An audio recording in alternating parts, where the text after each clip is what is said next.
Blog Talk Radio. Here we go.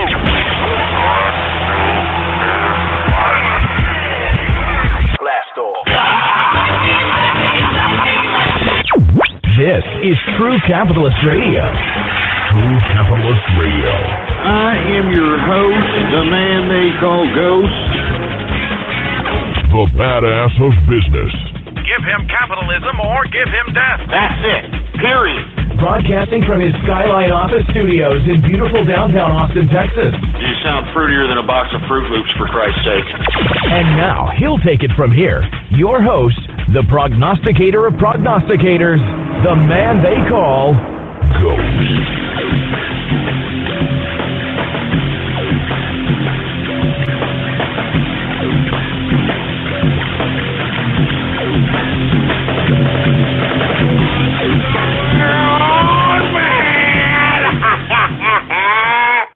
How's it going, folks? And thank you for tuning in with me to another edition of the True Capitalist Radio broadcast. And of course, I am your host, the man they call Ghost. And once again, folks, I want to thank everybody for tuning in with me. This is episode number 556. Episode number 556 for all the folks that are keeping track of the True Capitalist Radio broadcast. And before we get into anything else, I'd like to ask everybody, please spread it around like wildfire and let everybody know that True Capitalist Radio is in effect and in the house.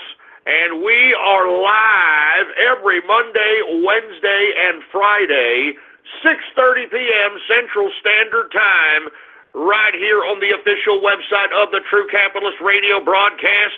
And it is blogtalkradio.com/ghost.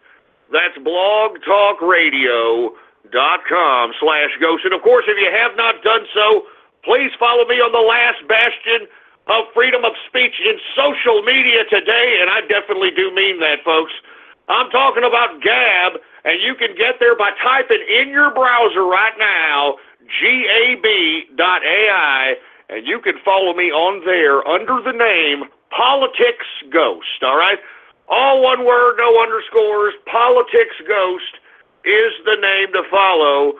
And, of course, I want to say what's going on to the True Capitalist Radio chat room right now. What's going on, baby?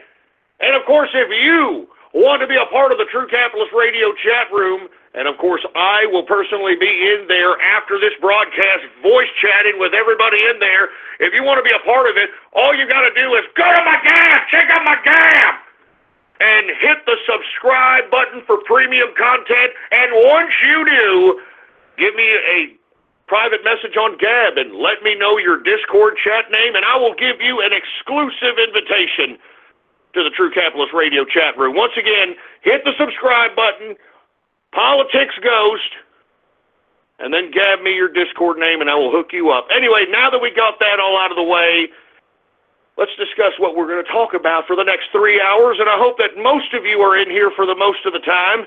If not, I understand. I appreciate your patronage, whether it's live or in the archive.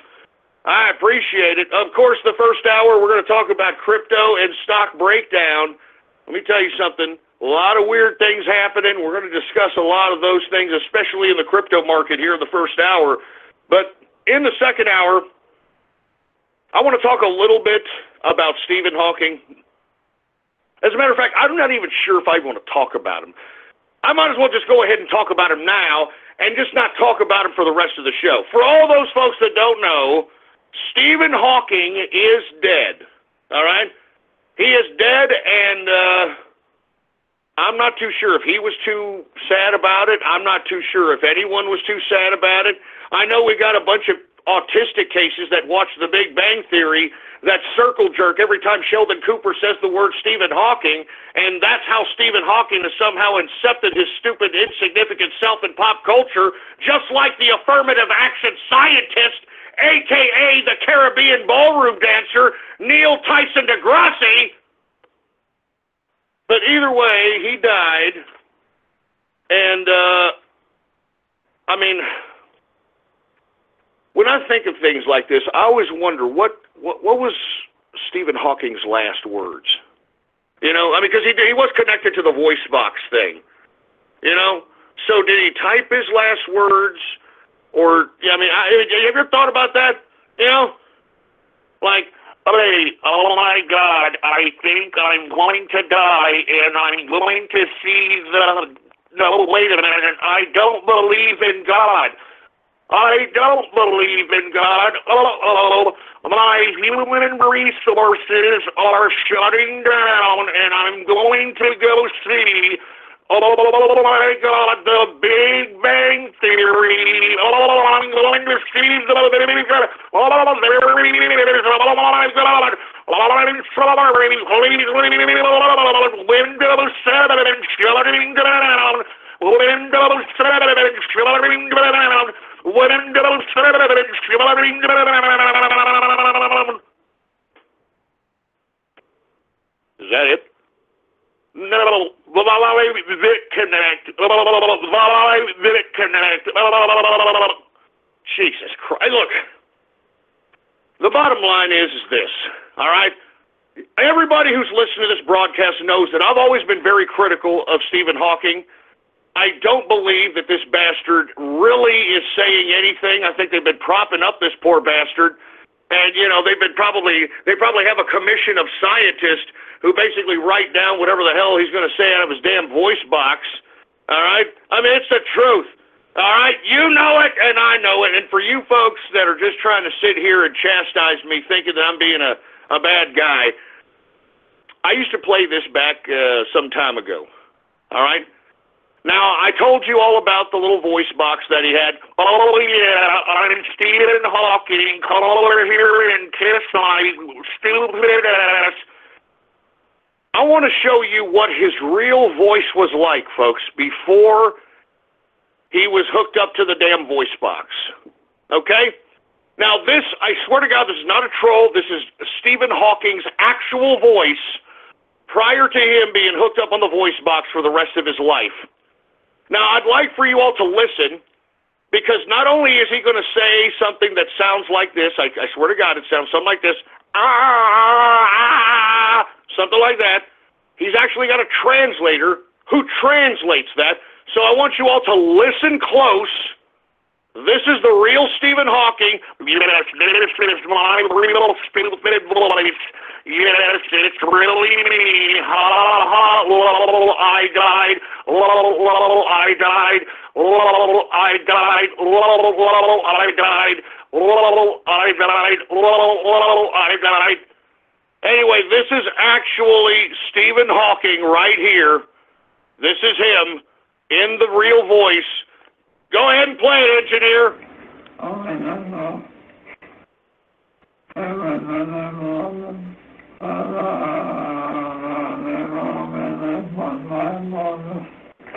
There's a space outside here. I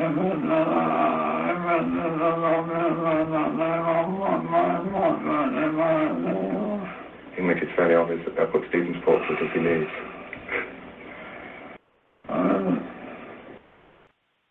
Now, look, I know many of you right now are probably thinking the worst of me. That is really Stephen Hawking.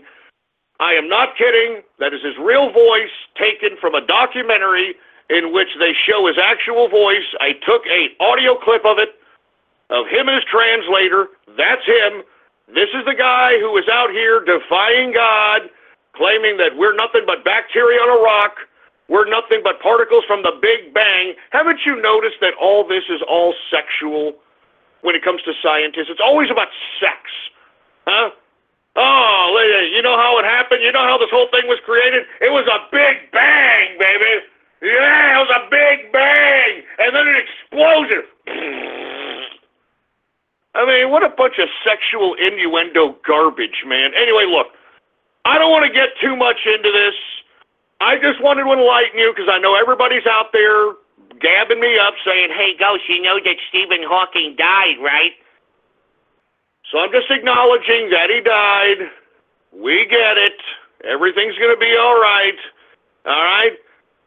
Children will still go to school on his birthday, okay? Let's calm down here. Just because Sheldon Cooper and those fictitious idiots that are written down in a sitcom put this imbecilic, whatever on a pedestal doesn't mean that all of a sudden he's anointed as the modern-day messiah of science, all right? I'm just, enough, all right? Enough, all right? Jesus Christ. Anyway, we're going to talk in the second hour. Look, we're not talking about Stephen Hawking anymore. Everybody gets it, all right? Everybody gets it, all right? Hey, you want to say anything, Stephen, before you, go off to hell or wherever the hell you're going? Yes, I want you all to know that I trolled your asses my whole life trying to desecrate your God because I was stricken to this wheelchair. I couldn't whack off. I couldn't wipe my own ass. I couldn't do nothing. So I had to blame somebody, and I did it in this stupid cosmic mumbo jumbo that all of you pseudo intellectuals actually bought and paid for. Lol, you idiots, lol, you idiots, lol, you idiots, lol, you idiots. All right, Stephen, we get it, all right? All right, rest in peace, all right, Stephen? Anyway, let's move on. We're going to talk also in the second hour about President Trump. He's cleaning his cabinet, baby. All right, he's cleaning his cabinet. Rex Tillerson out as Secretary of State. You're going to replace Rex Tillerson with the current CIA Chief Mike Pompeo. You're going to replace Mike Pompeo with the infamous Gina Haspel. We're going to talk about all this. We're going to talk about all this because I know this is being interpreted in many different directions, in many different circles, and I'm going to discuss what exactly is going on. Technically, what's happening, globalists are now being shoved out of the way, and now nationalists can now be recruited to come into the White House and in the cabinet and be able to full-fledged, 100% have a Make America Great Again agenda on all fronts, without any kind of opposition within the inner circle of the White House. All right, and that's all there is to it. That's why this man, Donald Trump, playing five-dimensional chess without anybody know what the hell he's doing. We're also going to talk about how yesterday the president went to go visit the wall. Did y'all see that? We don't need no education. We don't need it anymore after these freaking walkouts. But anyway, listen, he went to go see the wall and the wall prototypes. The wall prototypes, I mean, did you see him out there? What a photo op of this guy. I mean, he's a builder. So you know he was inquiring about everything. You know he wasn't stupid about building materials, etc. I mean, he looked like he knew what he was talking about. He was in charge. And great photo op for the guy. As a matter of fact, these wall prototypes are very, very interesting as well, so that there's no kind of open borders anymore on our borders, folks. We've had it, all right? We had it for 8 years with Obama. He didn't enforce the law. He decided that he was going to try to implement this grandiose European communist garbage that's being implemented right now with the Euro cucks. He thought he could kind of implement it here and utilize the same strategy. Didn't work. And now we're taking our country back. All right, America is taking our country back, and that's all there is to it. He also delivered a speech later on that day, yesterday, at the Marine Corps Air Station Miramar, and in that he discussed something about a potential space force. Oh, my God, are you kidding? A space force? We're going to talk about that, all right? And then, obviously, we're going to talk about the National School Walkout. For you folks that are unaware, we had a national walkout in middle and high schools because, we are going to protest against the Second Amendment. That's what we're doing. And then if you ask some of these kids, because I actually had kids that are in the True Capitalist Radio chat room that go to school, that actually had the balls to go up to some of these people that were walking out and asking, what are you doing? Why are you walking out? Well, we're walking out to commemorate those that died at the Parkland School. Okay, well, you know that you're trying to take away one of your Bill of Rights, right? No, that's not what we're doing. We're trying to commemorate the lives of those that were lost at Stoneman Douglas High School. How dare you? And then the guy was like, okay, well, whatever. I mean, go do your walk. It was such a goddamn planned liberal bunch of garbage. I'm sure that everybody was in on this, from the schools, the educators, everybody in the it was disgusting. All right, that's why the cameras were there. That's why they set it up. It was a big mass setup of crap. And then when they came back in, because it was a 17-minute protest, it's not like they were outside, camped out in the goddamn football field saying, hell no, we won't go, or something, okay?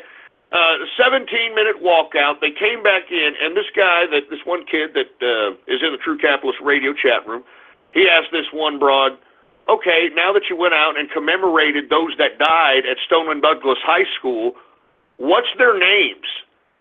And nobody that was out there protesting, walking out, so-called commemorating these kids, not one name could they sputter out of their goddamn suckhole. Not one.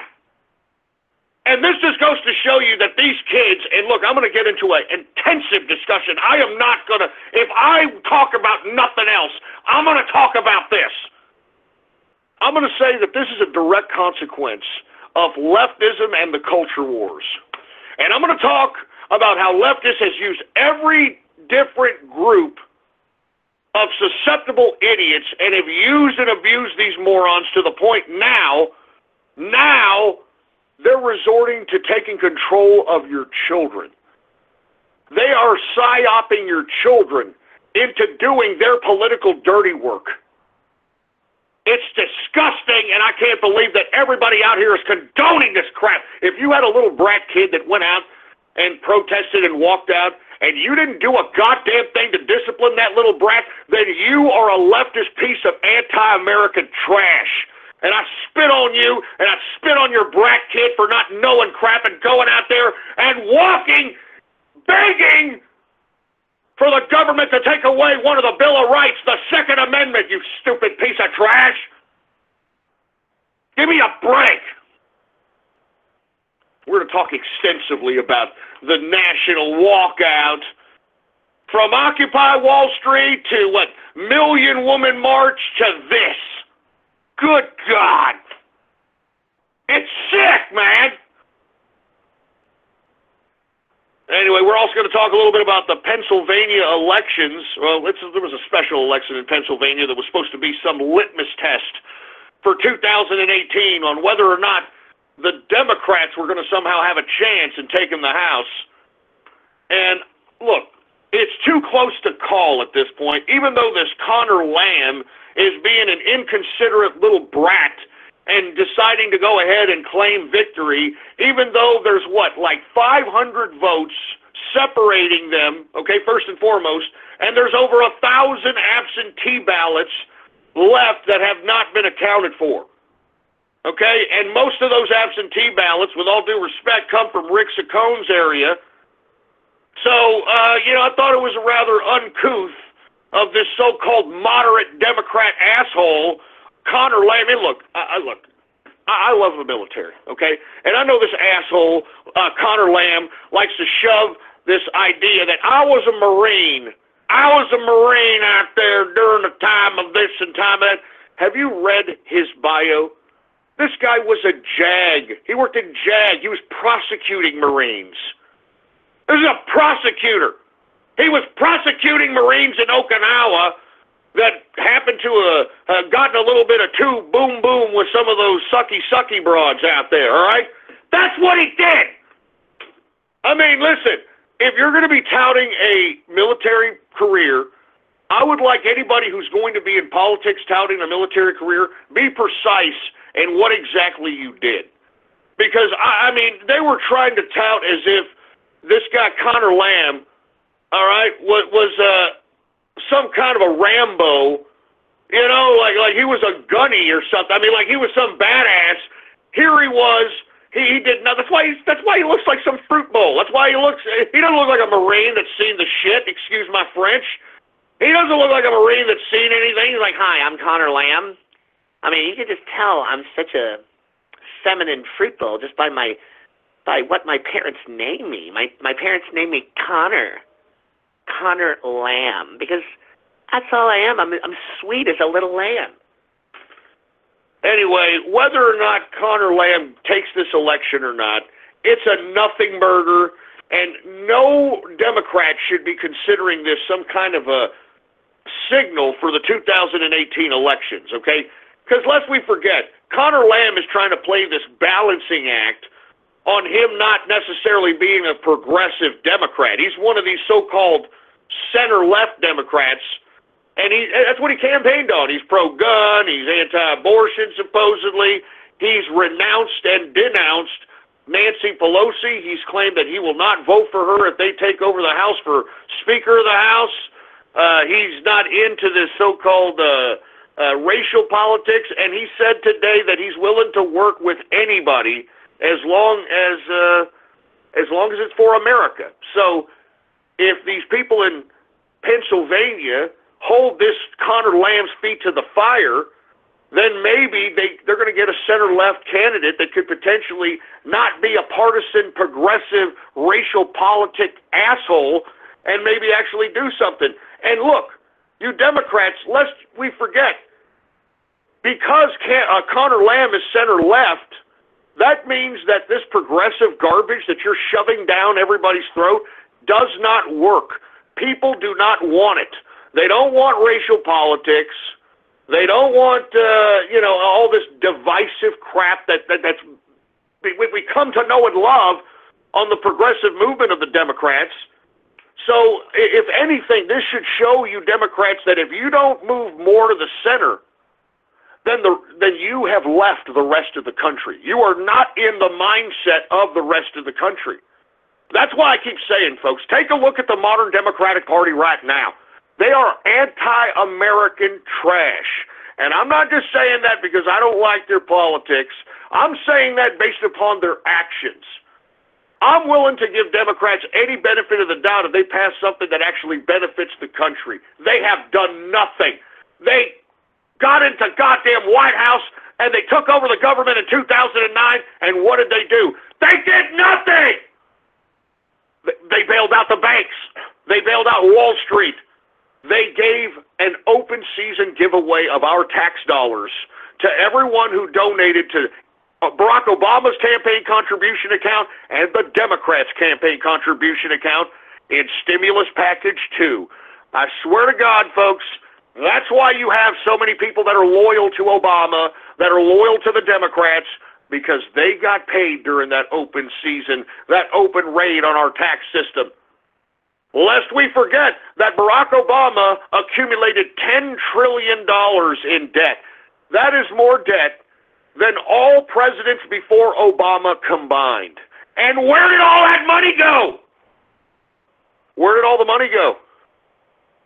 Well, you had to have been chummy with the Democrats or Obama, or you would have had to have donated to their campaign to get any piece of that. This dumb asshole that everybody puts on a pedestal as some kind of a major scientist, Elon Musk, which is nothing more than some asshole who helped create PayPal, okay? Let's just, I want to keep reiterating this if we're talking about science here, all right? Elon Musk is not a scientist, all right? He helped create PayPal, okay? And secondly, the whole reason why he has all this money to so-called go into these ridiculous R&D ideas of hyperloops and SpaceX and Tesla cars and flamethrowers and batteries is because Barack Obama gave him $4 billion of our tax money. $4 billion! And you know something? Elon Musk isn't even a goddamn American. That's what pisses me off even more. This guy, he went from South Africa, which we're going to talk about South Africa later, by the way. He went from South Africa, realized it was a shithole, went from South Africa to Canada, realized that was a shit ice hole, went from Canada to America, and guess what? Guess what? $4 billion! That goddamn Obama gave this piece of trash, and he makes me sick. I spit on Elon Musk, And if he's still with Amanda Heard, I hope Amanda Heard eats this stupid, dumb chia pet for hair-having piece of crap's heart out. I hope she does to him what she did to Johnny Depp, boy. I swear to God, I do not like Elon Musk. He is the fakest of fakes, and I guess that's what's in vogue in today's society, isn't it? Fake scientists. I mean, I'm telling you right now, Elon Musk is not a scientist. He's a phony, he's a fake, and he's using our goddamn money to do it. Neil Tyson deGrasse, once again, what the hell has he done? He's done nothing. I challenged him on Twitter, and he tweeted me back before Twitter banned me for life for inventing the term pothole. He tweeted me back saying, oh, well, if you've not heard of me, take a look at my research papers on Google Document, whatever, Google Research, but whatever the crap he said. Oh, you wrote some papers. You wrote some mumbo-jumbo, and that's supposed to make you some brilliant scientist? I remember scientists used to actually have to go through a scientific method and actually demonstrate through experimentation their theories to reach a hypothesis, to come to a conclusion. They're not doing that no more. They ain't doing that no more. No. Oh, I'm going to write a couple of papers and shit papers out like it's going out of style with a bunch of cosmic mumbo-jumbo. And now, because I'm black, let's be honest, that's the reason why Neil Tyson deGrasse is a goddamn a scientist, and that's why everybody's giving him the props. He's black, just like we elected Barack Obama. You know, oh, look, it's a black president. Look, I was there. I was there in 2008. White folks and everybody had this mindset that it's about that time to have a black president. And maybe after this black president's elected, racism will be no more. Europe will love us. The world will come together. We're in harmony because we now have a black president. Folks, you morons in 2008 know who you are, and you know who you are, and you know that was the reason you voted for him. Take a look at the consequence for that stupidity. Barack Obama threw America back 50, 60 years in every aspect possible. Politically, economically, socially, racially. That's what I'm telling you, folks. That's why people like Neil Tyson deGrasse, because he's a pompous-sounding, articulate black man with a half-ass afro and a fucking fat beer gut, and he comes out pretending like he knows what he's saying, but he doesn't even know what the hell he's saying. Look, I don't mean to go off on a rant here on Neil Tyson deGrasse, but look, I've done my research on this guy. This guy literally has like I hate to keep saying this because people don't believe me, but he literally majored in his bachelor's, when he got his bachelor's, he majored in Caribbean ballroom dancing. I'm not joking. Caribbean ballroom dancing, okay? It wasn't until he got to his master's degree in which he decided, you know what, astronomy, that sounds like, or astrophysics, you know, something that doesn't have to be proven. All you have to learn is the stupid vocabulary, and then, oh, I'm a scientist. That's what I am. I'm a scientist now because, oh, I've got a degree that says I'm an astrophysicist.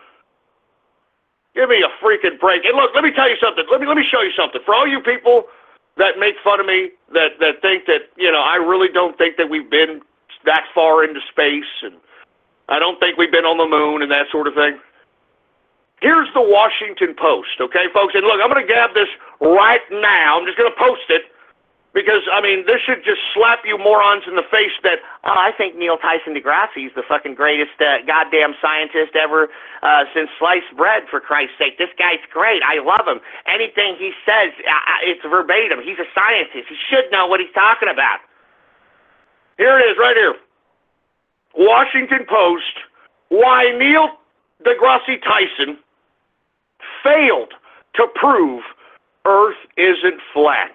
I'm not joking. Here it is right here. Washington goddamn Post. I just posted it right there. I just posted it right there. Now, I'm not saying the world is flat, believe me. But what the article says is that this idiot has been so inconsistent, has been so goddamn inconsistent about his perception of the Earth, his perception of space, his perception of whatever the hell astrophysics is, that he's contradicted himself on a consistent basis, giving fodder to people who believe that the Earth is flat. You understand? Because lest we forget, this asshole's supposed to be some badass scientist. Have you ever heard this guy in a lecture? I mean, I've never heard somebody so pompous in my life. I swear to God, if I didn't know who this dude was, and I was in a lecture with this guy, and the way he talks to the people that he's lecturing to, I would get up and slap him upside his fat face. I'm not even joking around. And you see, that's the point I'm trying to make here. I'm not trying to say that the Earth is flat, so all you morons don't... I'm not saying that. This is a Washington Post article titled, "Why Neil deGrasse Tyson Failed to Prove Earth Isn't Flat." And the blurb is, we can't even believe we're writing this. And you want to know why? Because they're highlighting the incompetence of this stupid affirmative action scientist. All right? And somebody needs to call him out. Because he doesn't science. He doesn't even know science. That's why this is the liberal Washington Post. It's right there, folks. I'm sorry it's behind a paywall, but there it is. All right? I've read the article. I've read it. All right? And the article is not saying they believe the Earth is flat. They're saying that his interpretation of what Earth is, space is, the moon is, everything contradicts. I mean, he's just a contradiction. He's a walking bunch of bullshit is what they're saying, man. All right? Now, I am not saying the world is flat. You idiots on Gab, shut your goddamn ass. I'm not saying that, you moron. I'm saying that the people even in the Washington Post can no longer say, yeah, you know what, this affirmative action black scientist, he knows what he's talking about. I mean, not even Washington Post can go along with the charade anymore, you know? They can't even go like, man, I can't keep going on with this affirmative action scientist. He doesn't know what he's talking about. Listen to this guy. It's a great article. I strongly advise everybody to read it if you can. All right? I strongly advise everybody to read it if you can, but even the liberal Washington Post is discrediting old Neil deGrasse Tyson because he's an affirmative action fake scientist. I'm just saying. All right? I'm not telling anybody to believe anything, but I am telling you to question all these mouthpieces that you're just supposed to give authority to when it comes to science or whatever the hell else it could be. Anyway, let me move on. I didn't mean to get off on that soliloquy. I don't like him, all right? I don't like Neil deGrasse Tyson. I've been saying this for years. You can go back to the archive, folks. I've been saying he was an affirmative action scientist, okay? He was an affirmative action scientist, and I'm glad the Washington Post, a liberal rag who desecrates our president, I am glad at least they are articulating that this is an idiot, all right? This is a moron. And you know what? I'm glad the Washington Post wrote that piece. Because it's this stupid, dumb affirmative action scientist that's given fodder to all these ridiculous ideas. Jesus Christ. Anyway, look, I'm getting off keister. We're also going to talk a little bit about in the third hour, Theresa May gives Putin a 24-hour notice. Shut up, May. Shut up, May. You can't even deal with Brexit. Shut up. You're going to deal with Pooty-Poo, for Christ's sake, man. Get out of here. Can you all remove May already out there in the UK? I mean, how is there still a functioning government with this incompetent dunce? Can somebody explain this to me? I'm serious. I'm serious. You know, I told you that when this stupid old hag came in as prime minister, that this broad was going to do nothing but kick the can down the road with Brexit. And now, folks, I mean, I hate to bring this up, They're talking about a second referendum vote to overturn Brexit now, huh? Oh! I told you, man! I told all of you! But Theresa May, let's get back to Pooty Poo here, gives Putin a 24-hour notice after 2 ex-spies are poisoned with nerve agents in the UK. And of course, nothing happened. So what did May do? She just copied what this idiot Obama did when he was supposedly pressured to do something about the meddling of Russian elections, and he just expelled some diplomats. And that's what this dumb broad did. And you know something? I want to be honest with you. And I'm going to go into a little bit of detail of this in the third hour, but I personally believe that people within the government itself allowed the agents or whoever to plant these nerve agents that are in powdered form that were apparently delivered in some kind of letter context. And not to mention, to know where these ex-spies are at. And in my personal opinion, I think that the UK is complicit in this. And the reason I say that the UK is complicit in this is because right now, we've got 2 conservative girls. Not that I agree with them wholeheartedly. I'm talking about Laura Southern and, what was that petty boner? That broad petty boner? I forgot her name. The petty boner. They were just trying to go into the UK legally, and because they're on a list of, I guess, right-wing vocalized personalities, they are now being detained, and they're still being detained out there in the UK. Okay, they're being detained right now. And I'm going to be honest, Laura Southern hasn't done a goddamn thing except, you know, put cameras in people's faces and get assaulted for a lot of stuff. Same thing with the Pettibone. She went from a Twitter person to, I don't know, I guess some kind of an advocate. She's going out to protest, etc. And these 2 women are being detained as they come into the country, and yet these are just 2 women. These are 2 conservative women. And yet Jehudis can come in like it's no big deal. Russians obviously can come in and out at no big deal. I mean, supposedly this is supposed to be the superior big brother state. They've got cameras on every corner. You know, I mean, that's why the police don't even hang out, because there's cameras everywhere. And you mean to tell me that these 2 ex-spies, these 2 Russian ex-spies, were just found out and miraculously sent this package or letter and delivered this nerve agent without the UK knowing? And I told you the first victim, the first UK spy, the ex-Russian spy victim, his daughter was also a victim as well. This person was connected to the Fusion GPS Russian dossier. And lest we forget, folks, who comprised the Russian dossier? Christopher Steele.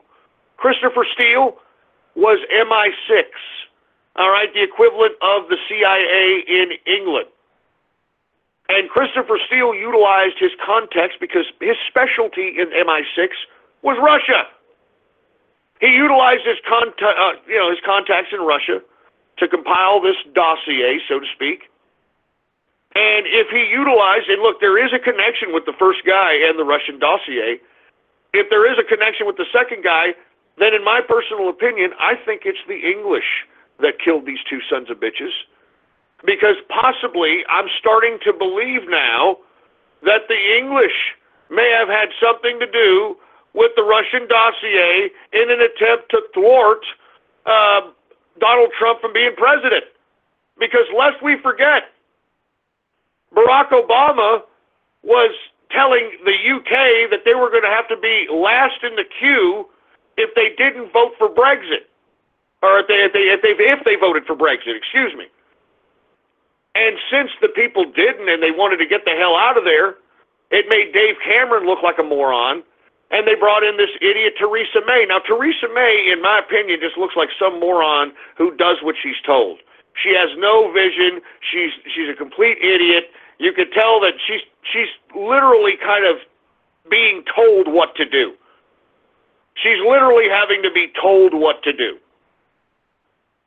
And in my personal view, I think that in this transition, they did not want any more breakup of the European Union, the institution of the United Nations, the tentacles of these foreign institutions on the United States, and Trump represented a major wrench in the 200 or 300 years that these people have been trying to build this centralization of global power.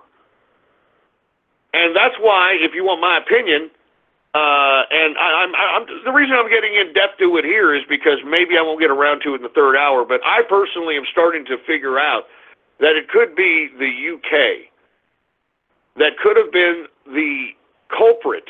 And you can't get any more connection than Christopher Steele, who's ex-MI6, and just like any agent of an agency of that capacity, just like if you were tapped to be in the CIA, you're never an ex-CIA.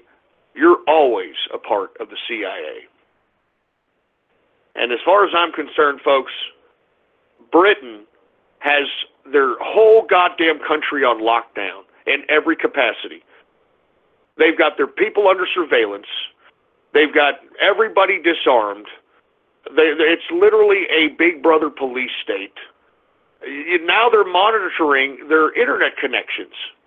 So you can't even do things on the internet without the threat of potentially having police come to your door. And if you don't believe me, try to say something against Sharia law in the UK. I bet you won't. Try to say so. I'm not kidding. This is where it's coming down to. And you mean to tell me that some Ruski spies found out where these ex-Ruski spies... Because remember, they're in the UK because the UK is supposed to be protecting these ex-UK spies. And they found their locations, and then they delivered these nerve agents. How the hell did they get the nerve agents into the country?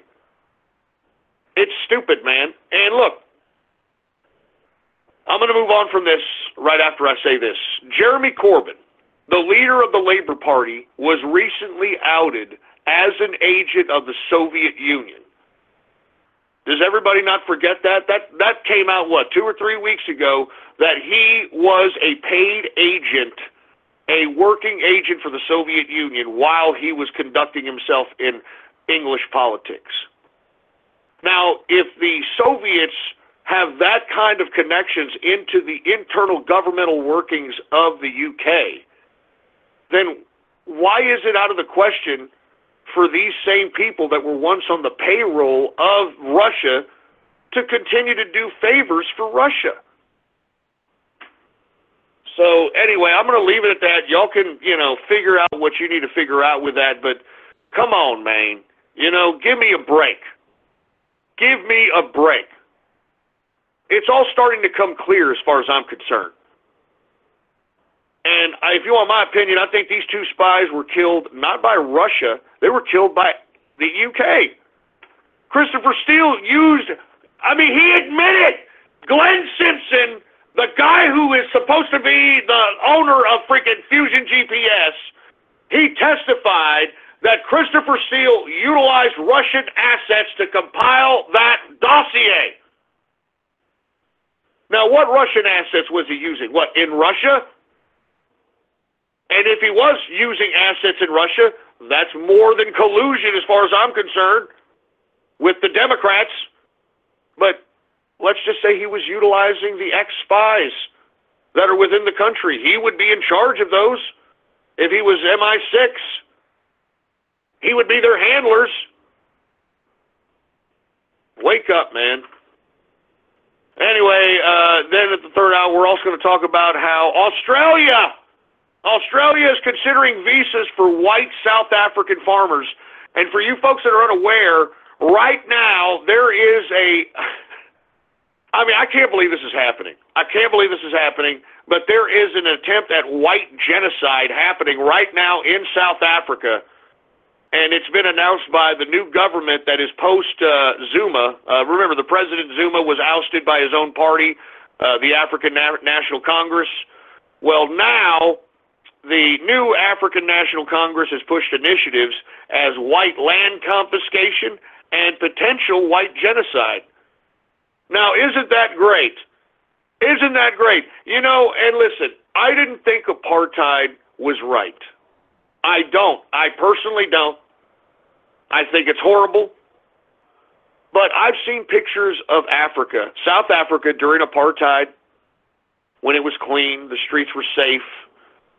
It's not, I mean, right now, folks, in South Africa, it's so dangerous. If you walk the streets, you could be killed, especially if you're white or light-complected anything. How did we go from apartheid, in which the apartheid authority didn't have a black genocide? They just separated the blacks from the whites. Y'all remember that? And what brought down apartheid, let's be honest, is the same thing that's bringing down Europe. What brought down apartheid was the fact that because they were living in this kind of apartheid white utopia, they didn't have enough white people that would suffice the jobs that are on the low end of the scale of labor, what are looked down upon as low-end jobs. They didn't have enough. So slowly, through an incremental process, they started allowing the blacks to go from their black ghettos that they were subjugated to come into the white neighborhoods so that they can be employed, so they can make money. And believe it or not, it was that incrementalism of the intermixing of economics is what demised the apartheid and withered it away. Now, at the time, it was a good thing, because remember, Nelson Mandela was the leader of that particular ANC, African National Congress, attempt to overturn apartheid, etc. And remember, Mandela went down as some kind of a Nobel Peace, kind of a, larger-than-life guy. He was in jail for 27 years, and he just wanted peace, and he just wanted the intermixing of everybody, and he wanted blacks to have an opportunity, and all that leftist crap. Well, folks, take a look at the party of Mandela now. They are not only confiscating lands from whites because they feel that they're accorded to because once upon a time they were a part of apartheid, but now you've got black Africans in South Africa calling for white genocide. And I'm talking about politicians that are in the African National Congress, that are in the political system of South Africa. They're calling for white genocide now. And this is the consequence of post-apartheid African National Congress Mandela. That's what this is what it's all about. Anyway, thank God to Australia, because Australia understands, and look, in my personal opinion, Australia is on that teetering pendulum on whether or not they're going to be a full-fledged cuckery type of a freaking country, or they're going to preserve their Australian heritage that they've built throughout the years that they've developed their country. Now, here in the past Obama years, the Australians were trying to adopt what the Europeans were trying to adopt, what Obama was trying to adopt: open borders. Let's bring along the refugees. Let's put them into our countries, that sort of thing. And right now, Australia has a little bit of Yehudis from Syria and etc. because of that policy, but they have since stopped because they have a little bit of a conservative. I guess you could call him a conservative prime minister at this point, Turnbull. But Turnbull, his name says it all. He'll turn bull at any goddamn point. Case in point, he was sitting here hugging and kissing the president, calling, "Oh yes, we're 100 years of mates. We're 100 years of mates." And then a day or two later, once Donald Trump started talking about tariffs on steel and aluminum, Turnbull turned straight bullshit and said, "Oh, what? We're gonna put a tariff on you. We're gonna put a tariff on you to shrimp under the barbie, you cunt." So anyway, regardless, that's been squashed. Turnbull's took it back. Once again, he turned bullshit again, and he took it back. But now Australia is considering visas for the white South African farmers so that if any liberal within the Australian Parliament decides that, no, we're not going to do this, mate, they can say, well, wait a minute, we took in your Yehudis. I mean, why can't we take in a persecuted group of people like South African white farmers that are having their land confiscated, that are being threatened with white genocide? So that's some pretty good news, and I hope that they mean it. I hope those goddamn kangaroo-banging bastards, those platypus up-the-ass having fucks, excuse my French, I'm sorry, I've been drinking a little bit, as you can see. I hope that they take these South Africans in, man, because South Africa is a total, if I can quote the words of my great president, a shithole. I mean, one of the major towns in South Africa, Cape Town, is running out of drinking water, for Christ's sake. Well, I mean, when is day zero? I think it's coming up here next month. Day zero, of course, is the day that they run out of drinking water for the entire town. No, but we're not the shithole. Yeah, shut up, for Christ's sake. Anyway, I know I went overboard on that stuff, folks, but it really doesn't matter, because let's go ahead and talk about crypto.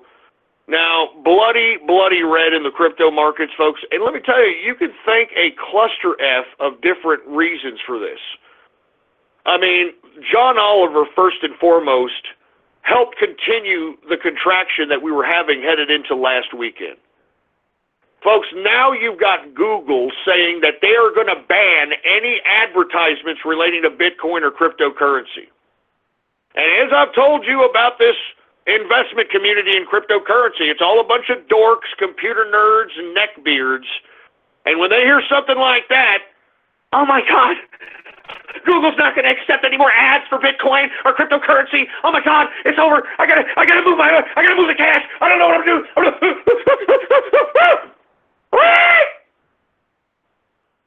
And this is really the consequence of that, folks. It's just back-to-back bad news that is sticking in the craw of these neckbeards.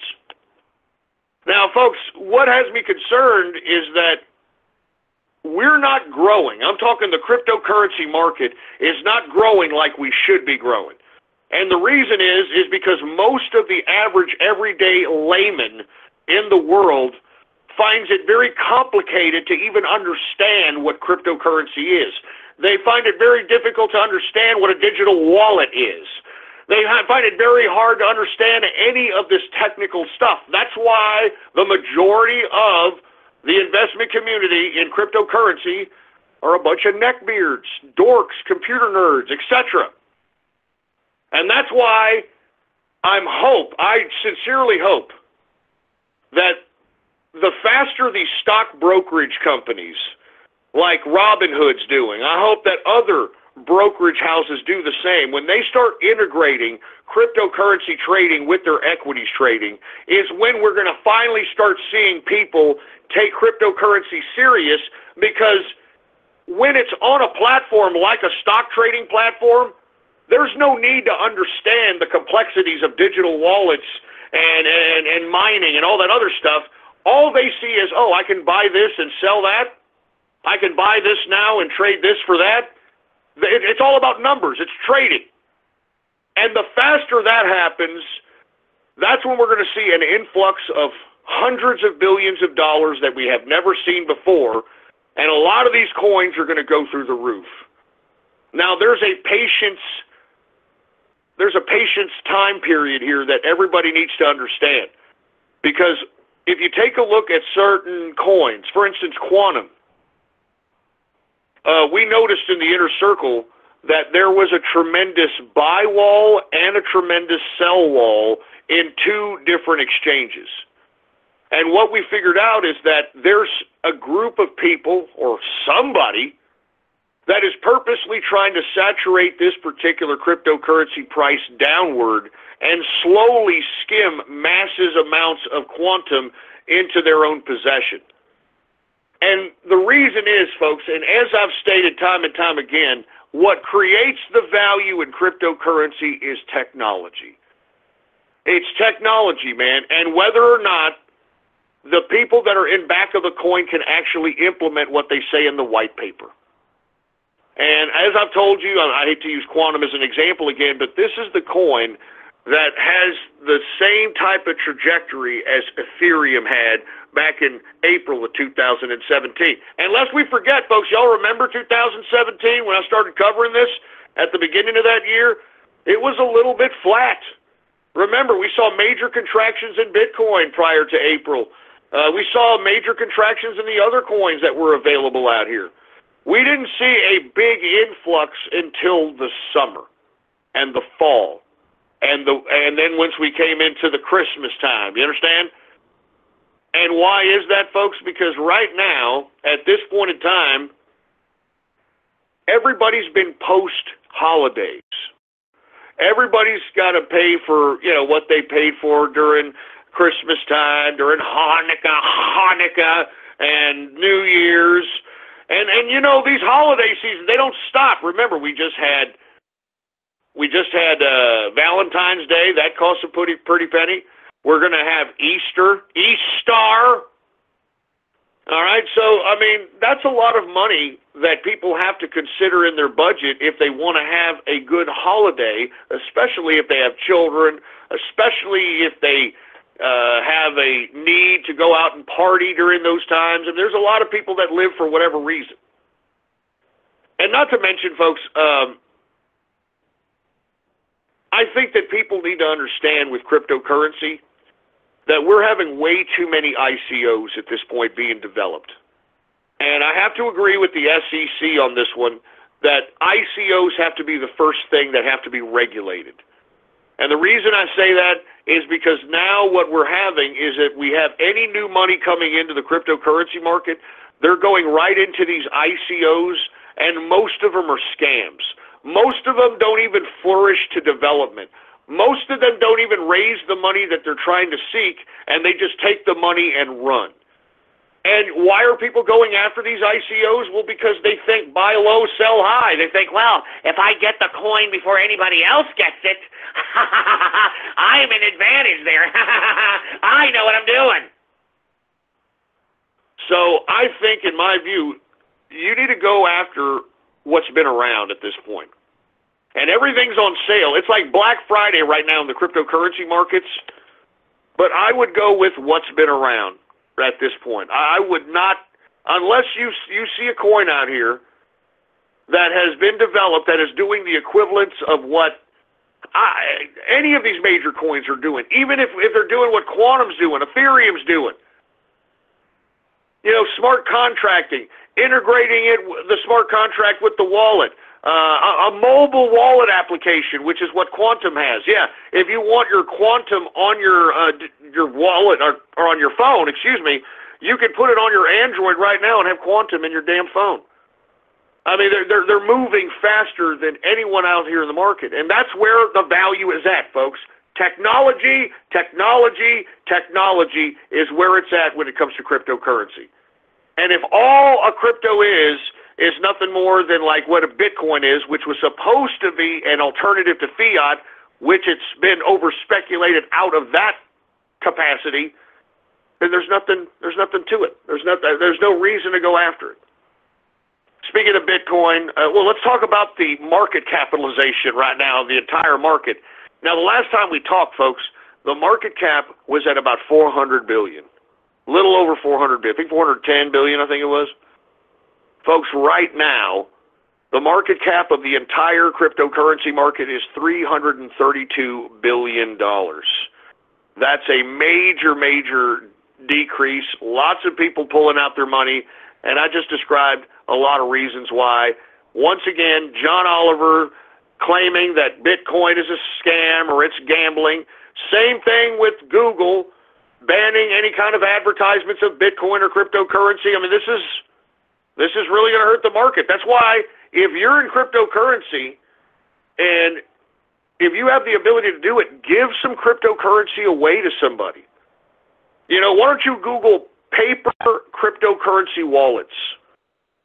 All right, and give a paper wallet of like $10 of whatever to people. And say, hey, look, here's $10, but you got to learn how to get it, and there's directions on it and everything. We need as many people as we possibly can into cryptocurrency as possible, folks. You understand? We need to make it easier. We need to show people that, look, this is real cash. They're utilizing this to exchange goods and services in parts of the world out here. So anyway, let me continue going, man, because, I'm, of course, running low on time once again. Anyway, we are now in the second hour of the True Capitalist Radio broadcast, and, of course, I am your host, the man they call Ghost. And once again, folks, I want to thank everybody for tuning in with me. Before we get started on anything else, I'd like to remind everybody to please spread this show link around like wildfire and let everybody know that True Capitalist Radio is in effect and in the house. And we are live every Monday, Wednesday, and Friday, 6:30 p.m. Central Standard Time, right here on the official website of the True Capitalist Radio broadcast, and it is blogtalkradio.com/ghost. That's blogtalkradio.com/ghost. Hey, every one of my episodes are time-dated and stamped on that website. So you can look back in that archive, and there's almost 2,000 goddamn hours of broadcast right there, baby. It's never-ending content, man. I'm telling you, you could get lost looking up stuff about this broadcast, baby. We've been on here for 10 years. 10 years, baby. And we're going to go another 25, 30 more, baby. I'm telling you that right now. I'm going full throttle. And by the way, if you have not done so, please follow me on the last bastion of freedom of speech in social media today. And I'm talking about Gab, folks. All right, Gab, you can type in your browser and get there right now by typing in gab.ai. And once you get there, you can follow me under the name Politics Ghost, all right? All one word, no underscores, Politics Ghost is the name to follow. And, of course, I want to say what's going on to the True Capitalist Radio chat room. What's going on? I see you, baby. What's up, man? If you want to be a part of the chat room.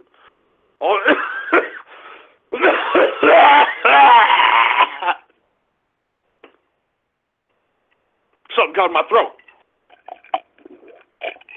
Ugh. Sorry, I'm having too much liquor. I'm having too much liquor. As you can see, folks, I'm doing Love on the Rocks because it feels so good, yeah. And that's kind of when you take like alcohol like that, it kind of makes your throat a little raw.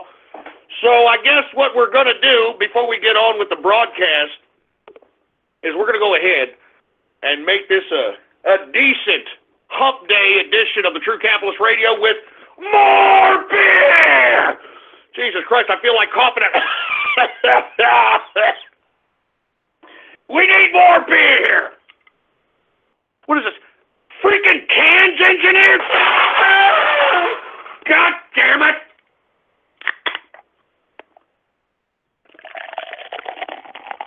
All right. My apologies, folks. And shut up! It's not the butter! Shut up! All right? Anyway, look, if you want to be a part of the True Capitalist Radio chat room, go to my Gab! Check out my Gab right now! All right? And hit the subscribe button for premium content. All right? Hit the subscribe button for premium content, and once you do, all you have to do is give me a private message on my Gab account and give me your Discord chat name, and I will give you an exclusive invitation to the True Capitalist Radio chat room. All right? It's as simple as that. And if you don't have a Gab account, then I strongly advise you to do so. They're censoring everywhere, and if you want some place where you can air out whatever it is that you want to air out, if you want a true social media that's freedom of speech out here, then get a Gab account. It's free, for Christ's sake. I'm serious, man. And look, Gab's not paying me to say that. The only reason I'm promoting Gab is because of this. There's no advertisers on Gab, all right? As a matter of fact, Gab was created with the intention of promoting content creators. So if you have a blog, or if you repost news, or if you have some good quips, some good tweets, or whatever the case might be, this is the platform for you, because you can post whatever the hell you want to post, and it's freedom of goddamn speech. No censorship, because there's no advertisers.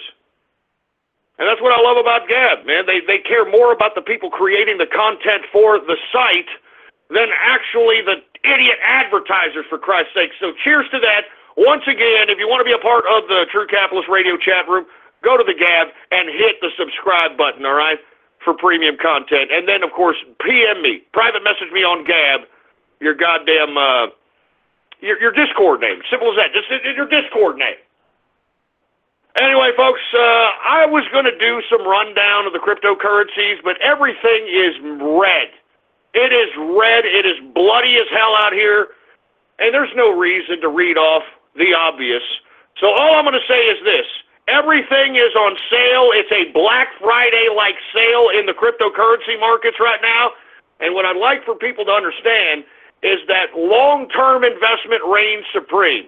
All right? Buy and hold and kick back, give it a year, and see what happens. I'm telling you, that's what happened to everybody that heeded my call back in April of 2017. They got in at Ethereum at $40. They got in at Bitcoin when it was at $1,000. They got in at Dash when it was $60. They got in at Zcash when it was at about $50. I mean, do you understand me? Just telling you, all right? Now, I'm going to go ahead and just say everything's fine in the crypto markets. You understood my explanation on why exactly we're seeing so much contraction in the market. We got neckbeards, we got computer dorks, we got nerds. They heard bad news. I mean, John Oliver, bashing, what interest does John Oliver have to bash Bitcoin other than to try to prevent folks from being wealthy? I mean, that's all it is. And the same thing with Google. They don't want anybody else having the wealth. That's what this is all about. That's why they want to stop you. And that's why we can't allow them to stop us in this cryptocurrency movement. We are nullifying the central banking system.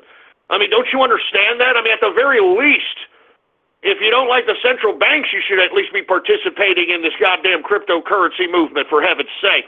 And there's money involved in it, baby. We've all made money in the inner circle, and there's many, many more, much more money to come, baby. Now, I do want to cover the stocks because the stocks have gone down, and the reason they've gone down is for a couple of reasons. Retail sales have slid in the past 3 months, okay? And that means that after Christmas, everybody spent their wad. That's why I talked about that in the cryptocurrency segment, was that you had a lot of people out here that have spent their wad on Christmas, New Year's Eve, Valentine's Day, you got Easter coming up, this and that, and this is why you have this bad number coming out from the retail sector, all right? They wasn't very good retail sales this past month, and that's what really spooked the markets. And aside from that, Larry Kudlow, is going to be the replacement of the Goldman Sachs globalist Gary Cohn, who left the White House top economic advisor position because he was in disagreement with Trump's tariffs on steel and aluminum. He's going to bring in Larry Kudlow, and I guess that spooked the markets as well, because Larry Kudlow had been talking about things in this capacity for years on CNBC. As a matter of fact, I believe he's one of the top executives at CNBC, and he also had a show where he would give his insight on the fact that the reason America is getting killed is because we've lost our means of production, we've lost manufacturing, and all we've become is nothing more than a consumption hole. And whose goods are we consuming? We're consuming everybody else in the international community's goods except our own. And that's what Donald Trump is going to change. And I hope that Larry Kudlow continues that sentiment, because I like where this is going. All right? I like where this is goddamn going, baby. Anyway, let's get to the Dow Jones Industrials. This is why we saw a little bit of a spook out in the market because of these factors. So let's take a look at it. Dow Jones is down 248.91 points, a percentage decrease of 1% today, closing out the Dow at 24,758.12 points for the S&P, or excuse me, for the Dow Jones Industrial, excuse me. The S&P 500 was also down today, 15.83 points, a percentage decrease of 0.57%, closing out the S&P at 2,749.48 points for the S&P 500. We've got the NASDAQ. It's also down 14.20 points, a percentage decrease of 0.19%, closing out the NASDAQ at 7,496.81 points for the NASDAQ composite. Let's go ahead and get to the commodities, folks. And this is another thing that could be draining people out of their pocketbooks, which we've been talking about for the past several months. The increase in gas prices. What I've been saying, folks. Have you all been feeling it lately? The increases in gas prices could be also another factor that's kind of digging in to consumer sentiment. And it happens on a variety of different levels. Remember, when I was broadcasting, at one point, barrels of oil were as high as about $120. $120 a barrel. Not only is that going to throw a wrench into economy because people aren't going to go to the stores and pay for gas, but that's going to increase the price of goods because goods have to get from point A to point B. And if we get to $120 a gallon again, we're going to see an increased raise in all goods because of that factor. Always remember that. Always remember. If we see a massive increase in crude oil, that it's definitely going to hit every consuming product that is on our shelves. It's going to affect the shipping costs. It's going to affect a lot of things, folks. So we always should keep our eye on the energy prices, and that's why I cover it. Let's get to it now. WTI sweet crude is up again, 11 cents, a percentage increase of 0.18%, closing out WTI at $61.07 per barrel of WTI sweet crude. We've got Brent crude also up today, 10 cents, a percentage increase of 0.15%, closing out Brent crude at $64.99 per barrel of Brent crude oil. We've got gasoline also up 0.12%. Natural gas is up 0.33%, and heating oil continues to go up because of the nor'easter. It is up 0.05%. Let's get to the metals, shall we? The metals! Let's get to the goddamn metals! We've got gold up today, 20 cents, a percentage increase of 0.02%, closing out gold at $1,325.80 per troy ounce of gold. We've got silver up 2 cents, a percentage increase of 0.11%, closing out silver at $16.56 per troy ounce of silver. We've got cotton down today, 0.11%. We've got platinum up 0.23%. Let's get to agriculture, shall we, folks? Now, looks like we're seeing a lot of green because we're seeing a lot of red in equities. So let's take a look at what's going on here. Grains, corn up 0.13% for corn. Wheat is up 0.51%. Oats is up 0.10%. Rough rice is up 0.32%. Soybean is up 0.12%. Soybean oil is unchanged today, and canola is down 0.10%. Let's get to the softs. Cocoa continues to go off the roof. Cocoa is going loco. I mean, how high can cocoa go? Seriously. Cocoa is up almost another percent today. It is up 0.95%. Good God. Let's get to coffee, shall we? Hey, dude, just don't talk to me. Don't talk to me unless I have my coffee, dude. Oh, my God. I mean, give me a freaking break. Anyway, coffee is down 0.41%.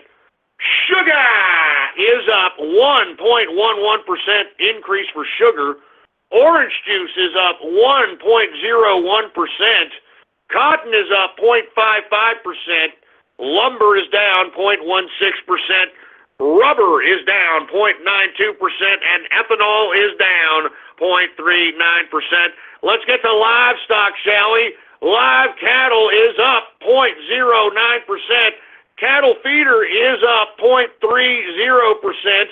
And before we get to lean hog, once again, if you're out there in a shopping mall, you're out there in a grocery store, and you see these fat, jelly-ass, gigantuan Snorlax assholes hovering around in a hover round, all you've got to do, don't confront them, don't talk garbage to them, just pass by them and say, ham-bone. We're going to bring back the ham-bone movement, boy. If you could put it on video and put it on YouTube, that'd be great. Go viral. It's the Hambone Challenge, baby. The Hambone Challenge. Hambone. When you see a fat jelly-ass Snorlax son of a bitch with cellulite dripping off their ears and their ass, and they're riding around in a goddamn hover round, go up to them and just pass by them. Just go, Hambone. Hambone. Fat, greasy ass, smelly ass, stinky Hambone. I'm serious. Anyway, sorry. Lean hogs are up today, folks. 1.13% increase on the day. And that, my friends, is the markets for your ass, all right? Jesus Christ. Anyway, folks, I have been drinking prior to the broadcast. I was sitting in the True Capitalist Radio chat room chatting with everybody before the broadcast, having a pretty good conversation, drinking some single malt Glenfiddich, aged 15 years, double cask. So, my throat's a little raw from doing that, and that's why, it sounded like I was having some kind of a coronary attack in the middle of the goddamn market. So, now I've got some beer, all right? I just poured me a beer, so let me go ahead and say, first of all, cheers to the inner circle. I want to say cheers to the True Capitalist Radio chat room. Cheers to the capitalist army throughout the world.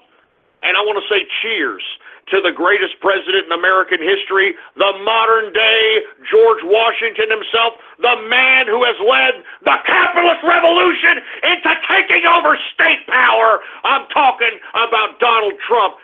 Thank you, Mr. President. And let me tell you, this is what keeps me going. You, sir, every time I see how stress-resilient you are, how you brush your shoulders off of everything that comes on your way, you, sir, are an inspiration to me. You're an inspiration to all capitalists. And I want to say cheers to Donald Trump, man. Cheers.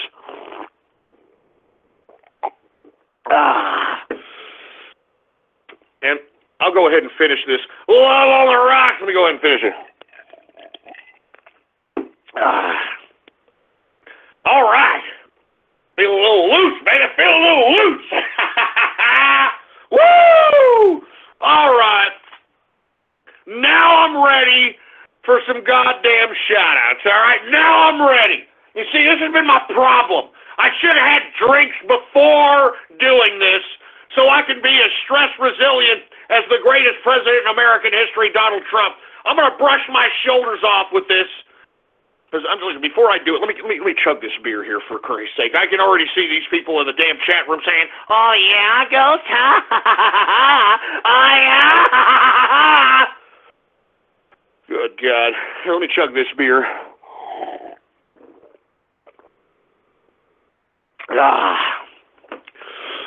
You know what time it is? More beer! More beer, for Christ's sake! Goddamn right, boy. More goddamn beer. Getting filled with piss and fury, boy, like a man. Like a masculine man. How do you feminists like that? Huh? I'm drinking like a man. All right? I'm spitting like a man. Puh! I'm spitting like a man. All right? Here, I'm farting like a man. I'm farting like a man.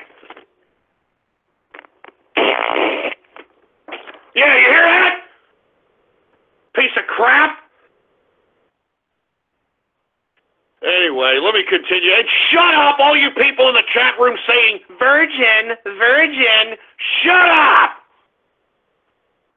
Anyway, folks, look, we are now going to go into some chat room shout-outs, I guess. I guess it's about that time.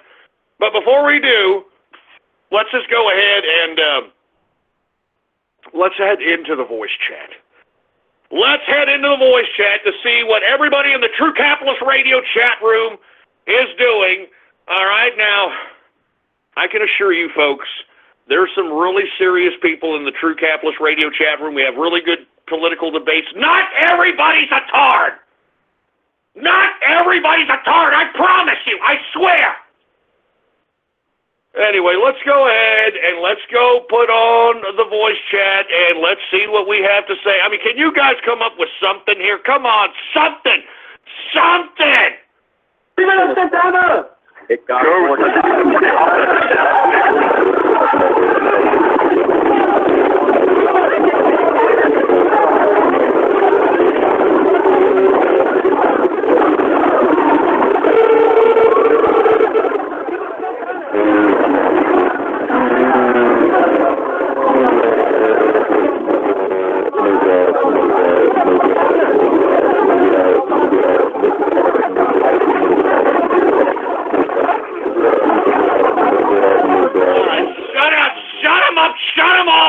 For Christ's sake, good God! I promise you, man, they're not all tards in there. I'm not even kidding. All right? I'm not kidding. I know it sounds like digital AIDS. It's not, all right? I'm not joking.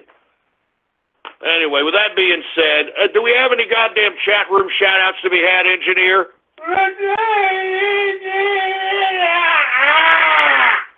All right. Well, without any further ado, let's just go ahead and take some chat room shout-outs right now. What do we got here? We got 1 fork for Pi Day. 1 fork for Pi Day, you fat asshole. We've got 76-year-old potato PC died. LOL. 76-year-old potato PC died. I'm not. No comment.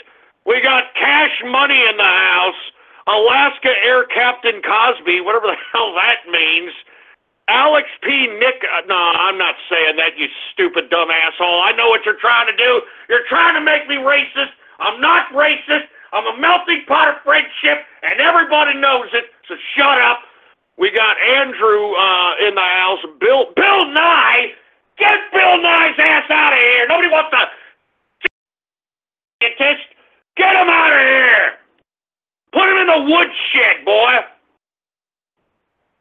We've got Celestia is a swan. We've got Celexa. We've got David Camera Hog. Yeah, no kidding, David Camera Hog, for Christ's sake. We've got David Hayter. Dead by the way, whatever the hell that means.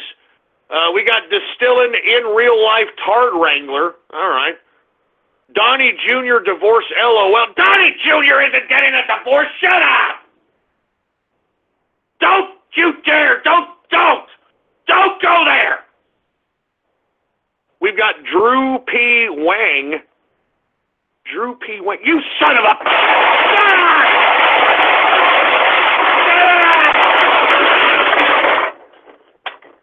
Damn it!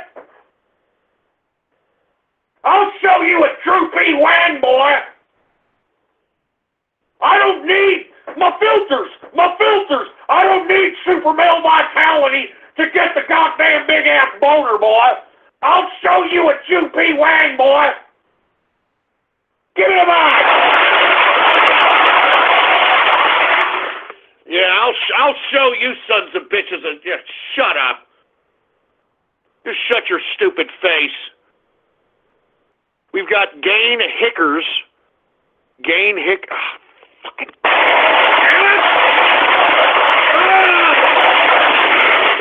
Stop that crap! This is my freaking chat room, for Christ's sake! Stop that garbage! Give me a mic! I'm starting from the bottom. Screw you, assholes. What's up, Spectre? What's going on? You can't get to heaven in a hawking chair. Oh, man, come on! Come on! Year 2 of White House walkout, whatever the hell that means. Art of the dildo. Art of the dildo. Son of a... You gay bastard! Making me say the screwy crap! Art of the dildo. Shut up, man! Why do y'all make me say this garbage, man? Why? Seriously, man, why? Give me the mic. Jesus Christ, man. Good God. Who else? We got Tesla Cyberheart. What's going on, man? We got TCR Mercenary. Talking wheelchair for sale. Oh, man, good God. You're lucky I don't care about Stephen Hawking too much, for heaven's sake. We got Stephen Hawking's ghost. Oh, shut up. Stagio in the house.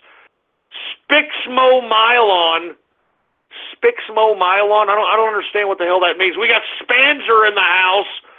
Soggy Taters. Sadiq Khan for Texas. Shut up! I don't even know how Sadiq Khan got into Texas, boy. They snuck his kebab ass in here. I'll tell you that right goddamn now.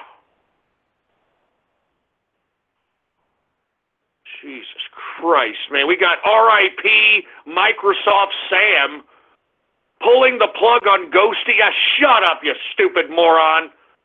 Pope Poop Tickler, some garbage. I don't read Roman numeral, boy. We've got Pillow Talk for Boomers. Jesus.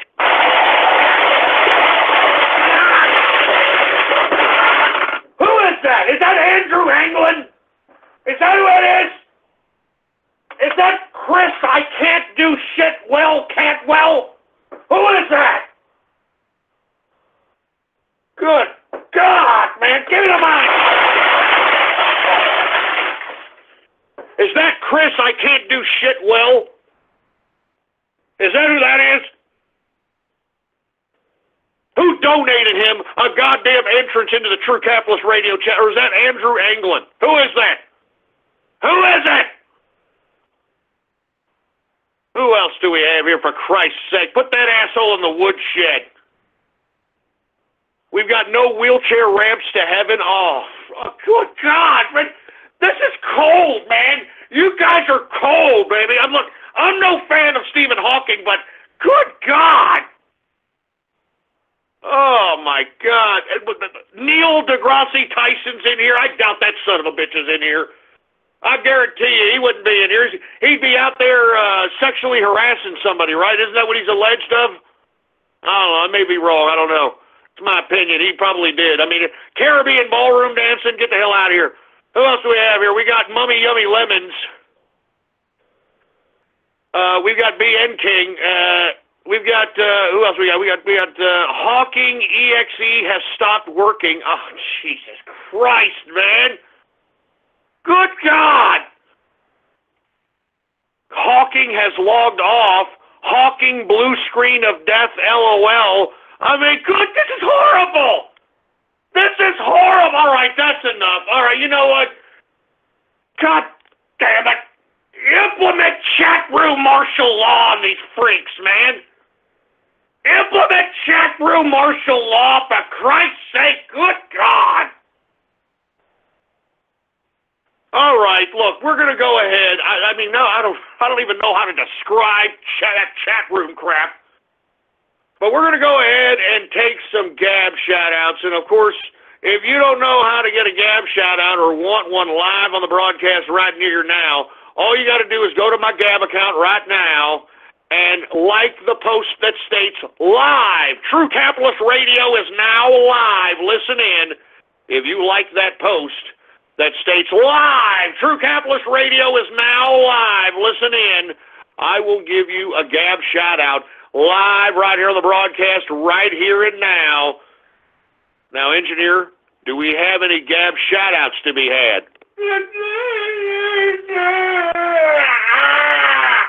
All right, well, let's go ahead and get to some Gab shout-outs right now.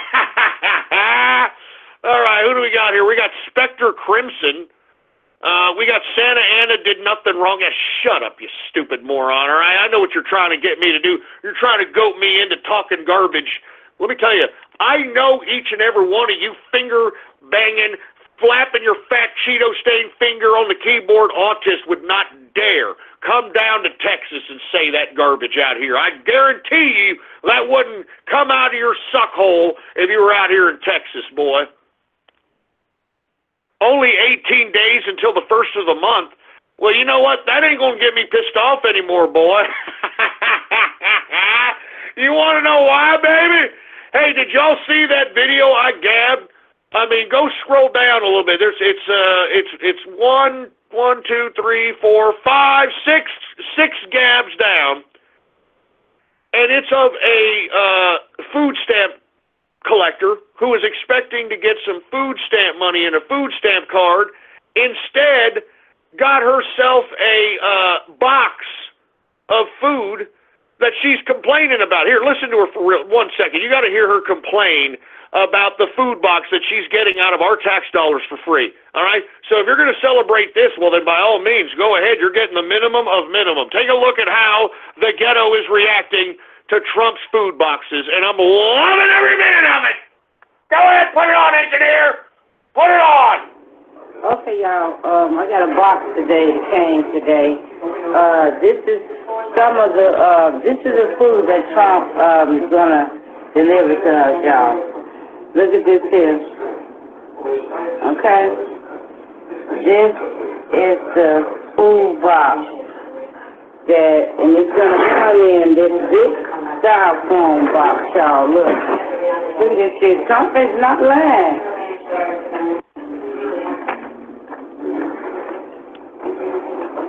Look at this. Check this out, y'all.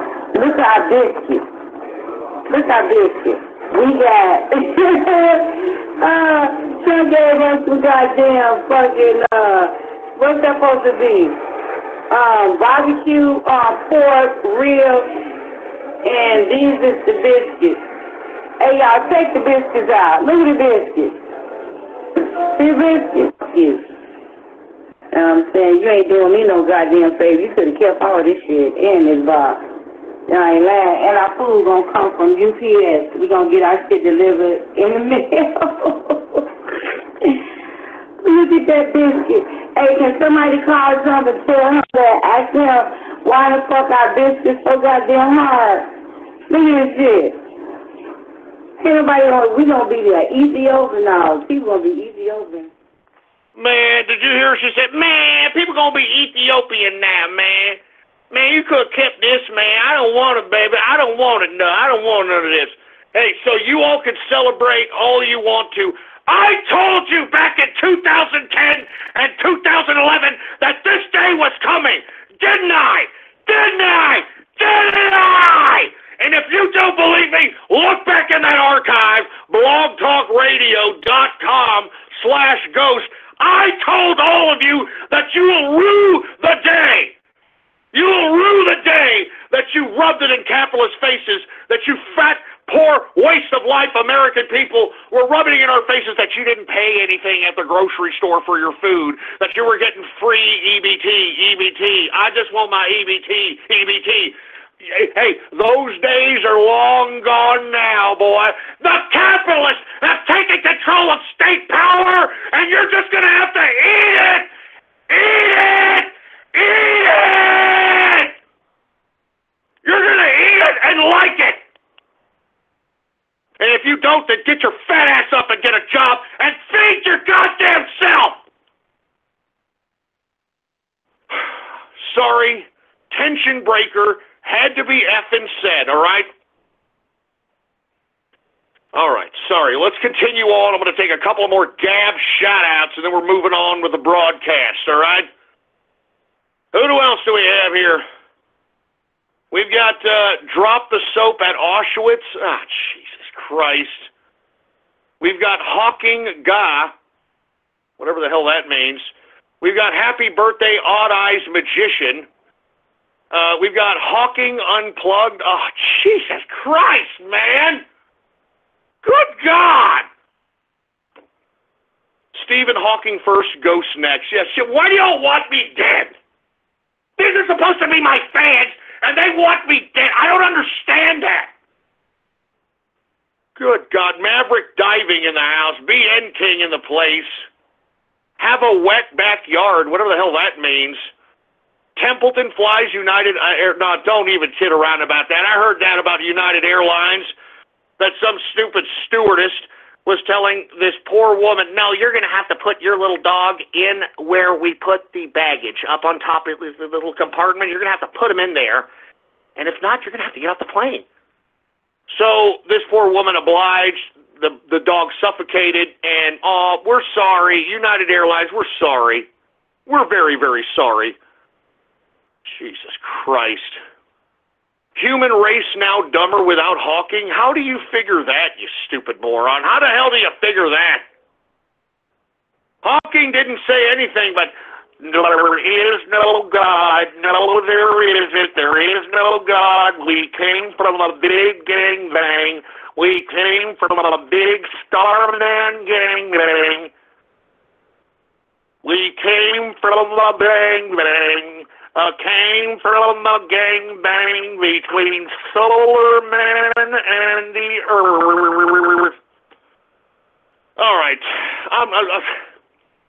I'm only going to take a couple more. God struck the wrong cripple. What the hell do you mean by that, you idiot?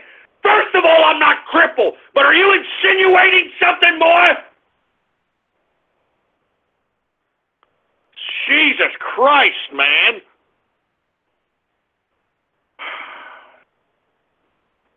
We got Texas Marker, whatever the hell that means, for heaven's sake. We've got Comfy Zone is best stream site. Shut up. There's a space out there.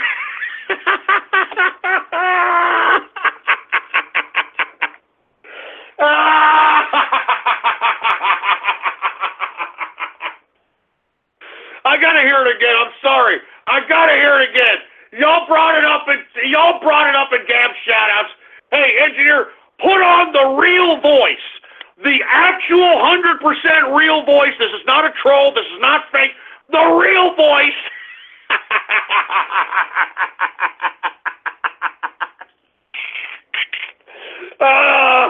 Oh my God.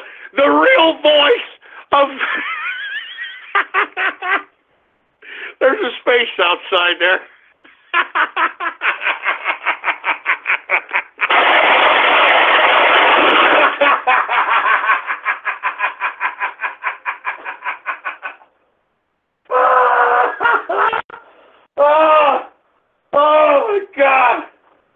Oh my God, I gotta calm down, folks. I'm sorry. That was funny. That was pretty funny. Give me the mic. Oh God.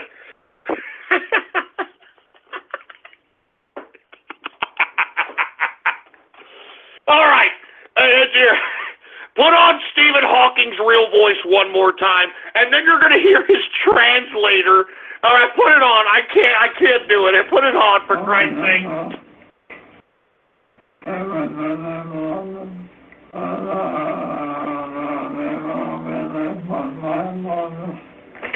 There's a space outside here. I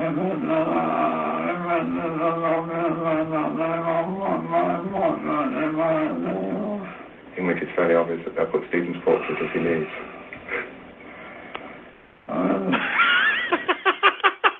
That's it, man! That's it right there! Stephen Hawking's real voice! That's it!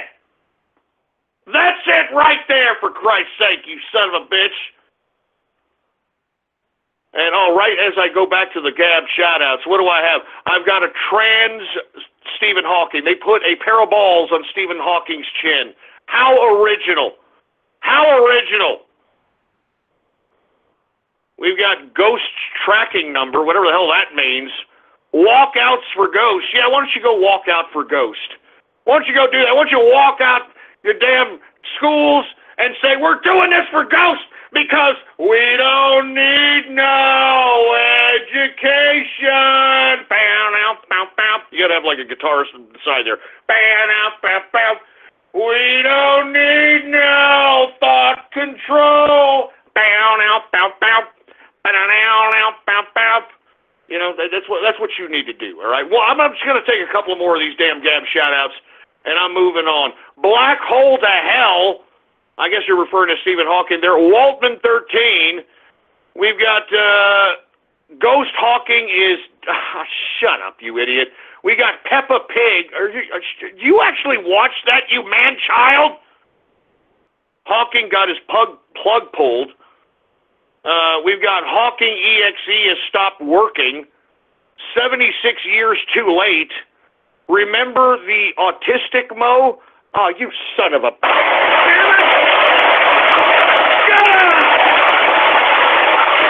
All right, you know, that's it. I was in a good mood. You're going to make fun of the Texas Mortars. You're going to make fun of the Alamo. Screw you, it's over. It's over. It's over. Give me the mic. All right, it's over. All right, you all screwed it up. This is why we can't have nice things, all right? So, I'm okay now. I've been drinking. Okay, as a matter of fact, let me drink some more beer here.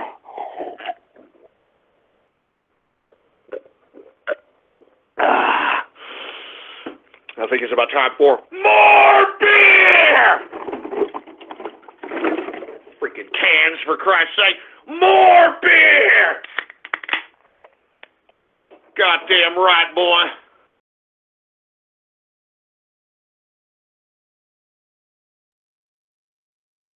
Blog Talk Radio.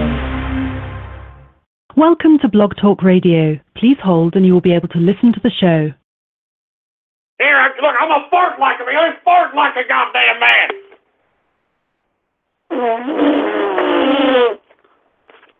Yeah, you hear that? Anyway, let me move on, all right? Look, why are you idiots in the chat rooms? They're writing sniff. Are you seat sniffers or something, man? Are you kidding me? Do you like smelling methane and figuring out what was ate that day or something? What's that? I'm doing that as a joke, you idiots, and here you are, you wanted to freaking smell my gas. It's that's freaking gross, man. I was a joke! Anyway, we're going to move on, folks, all right? Enough of them immature garbage, all right? Let's talk about some serious business here. Let's talk a little bit about Donald Trump news, and this is serious business. Donald Trump is cleaning out his cabinet, boy. He has told Rex Tillerson, now former Secretary of State, you're fired!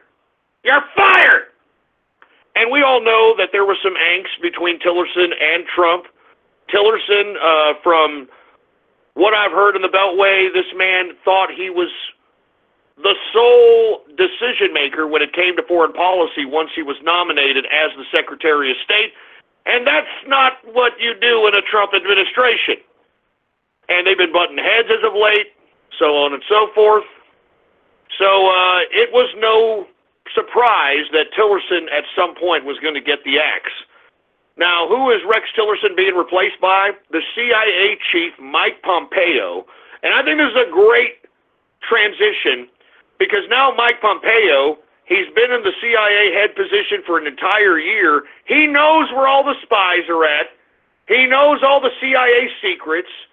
He's privy to all the intelligence. He knows. So Pompeo can actually aid the foreign policy of Donald Trump without being against him, because now Pompeo can utilize the intelligence that he has gathered, being the head of the CIA, and applying that to foreign policy. And I think it's great. I think it's great. I think this is a great transition. You take out the globalist Rex Tillerson, who thinks that he was supposed to be dictating foreign policy for the president. And lest we forget, Rex Tillerson was an executive. Actually, he was the CEO of Exxon. So when you're the CEO of Exxon, you're a pretty hardcore person. Let's just put it that way. I mean, it's not a coincidence that they claim that the most heartless people in the world are gas executives and oil executives, etc. You know, so with that being said, this is no surprise, and this goes back to everything that he's doing. I mean, Donald Trump is literally flushing out the last globalists out of his administration, and now he can put true capitalists, true Americana-type individuals who want to preserve this country, who don't want to oblige a global institutionalism, a centralization of globalism. And I'm glad Donald Trump is president. I keep reiterating this every time I broadcast, but folks, Donald Trump has rocked the planet. He has completely thrown a monkey wrench in the engine of globalism, and they don't know how to react to it. And it's a domino effect. You're having all kinds of countries wanting to go away from institutions that they thought was going to better their country. Case in point, the European Union. I mean, we saw it in the Brexit vote in the UK. Now, where that's going, that's a whole other subject.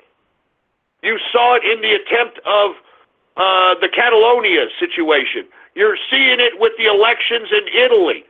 I mean, the left in Italy is decimated, and the big reason why you saw these parties take power that don't traditionally take power in Italy was because of the refugee situation. Europe is tired of the refugee situation. But I don't know if you know this, folks. This is just the tip of the iceberg if you happen to be a European Union member state. I mean, now that Merkel has found herself a government that remains her as prime minister, I would caution each and every one of you to realize that there is another 3, possibly 4 million refugees coming into the EU. And the reason that they have to do this is because, well, what else are you going to do? Turkey's got Europe by the balls. And for whatever reason, the European Union and NATO dealt with Turkey. And now that Turkey has got these positions, not only with the European Union and NATO, but is also now an ally of Russia, it's playing all sides at this point in time. And now, you know, we're in a little bit of a pickle now, aren't we? I mean, just to say the least. So anyway, look, with that being said, I'm going off keister. I wanted to go back to Tillerson being fired by the president. He's being replaced by the he's the current CIA chief, Mike Pompeo. Pompeo being the current CIA chief, once again, he knows all the spies, he knows all the intelligence, he knows the secrets, and I think that'll aid in creating foreign policy for the Secretary of State, as Secretary of State, I should say. Now, who are they going to replace as the CIA head? Well, this is unprecedented, folks. Donald Trump, as supposedly sexist as he is, nominates the first woman to head the CIA. Now, I know a lot of people are like, oh, man, a woman, really? And I said the same thing myself. But if you don't know who Gina Haspel is, I strongly advise you to do your research. This is a hardcore spook, hardcore CIA agent. As a matter of fact, she headed one of the black operation sites right after the 9/11 attacks in Indonesia, or excuse me, in Thailand, I believe it was. Now, what she was in charge of, believe it or not, was interrogating in a torturous capacity those that were deemed high profile in gathering information, utilizing these torturous tactics that were utilized during the Bush administration. Now, Gina Haspel is so hardcore, and she tortured a lot of these Yehudis to the point in which Germany has filed a complaint, which is, I guess, transpired into a warrant out for her arrest in the World Court. I mean, no wonder Trump nominated this hardcore broad as the damn head of the CIA. She's wanted by the World Court for the damn black operation site that she ran in Thailand. I mean, good God, what a mad woman. I'm telling you, man. And let me tell you, I think that Gina Haspel because, she's such a hardcore, CIA operative, that she will win the respect of most of the CIA, and moreover, she'll be able to weed out all the Obama holdouts that are working in a rogue capacity within the CIA and in other agencies within the government apparatus. So, in my personal opinion, I think these are two badasses that have been promoted and one that has been nominated for the head of the CIA. And, why aren't feminists talking about Gina Haspel? I mean, Gina Haspel's a hardcore broad, man. I mean, what's going on here, huh? What's going on? Anyway, very, very good picks. I'm very excited to see what's going to happen with the State Department now that you got Mike Pompeo in there, who has all the secrets from the CIA, being the head of CIA, and see what's going to happen to the CIA when Gina Haspel goes in there and cleans house. I'm looking forward to it. I mean, this is good news for the Trump train, all right? Very good news for the Trump train. I mean, unless we forget, for all you people that are concerned that the CIA head, Gina Haspel, is wanted by the International Court, or the World Court, that should show you that Trump is not a globalist. He is not going to oblige international law. All right, that's another reason why he threw in this woman at the head of the CIA. It was a big FU to the globalists. All right. Anyway, I want to talk a little bit about yesterday's actions of the president. He went, obviously, at the beginning of yesterday morning, he announced that he was going to fire Rex Tillerson. He went on Air Force One to go to San Diego to visit the wall. That's right, folks, the wall. It's being built. The prototypes are there. And that's what the president went to go visit and see yesterday. I don't know if you saw it. This guy looked like he was in charge. He was asking questions. Very good photo op. And now that we're seeing prototypes of the wall going up, people, they can't say, build that wall, because the wall is being built, baby. The wall is being built, and there's nothing you could say about it. You know what I'm saying? The wall is being built. All right, now, for you people that are going to be critical and say, well, Mexico didn't pay for it. You don't know that yet, first and foremost, because we're still negotiating NAFTA. That's why in this tariff deal that the president implemented through executive action, he exempted Mexico and Canada so that they can make a new deal for NAFTA.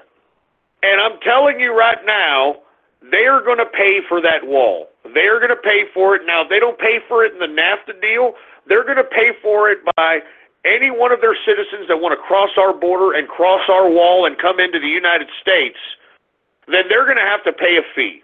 They're going to have to pay money to come in. It's like a nightclub, baby. You want to come into the United States, you got to pay top dollar just to be in our country. And that's what's going to pay for the wall, boy. That's what's going to pay for the wall. Anyway, Trump saw all the prototypes out there, and actually what he's going to do is he's going to take bits and pieces of the designs of all walls and incorporate it into one. And I'm really looking forward to it. I'm looking forward to the future, and I'm glad that this open border nonsense that was implemented during the Obama administration is no more! No more open borders, baby! Thank God! Because what Obama was trying to do was trying to make us like Europe. You know it and I know it, and thank God this president stopped it.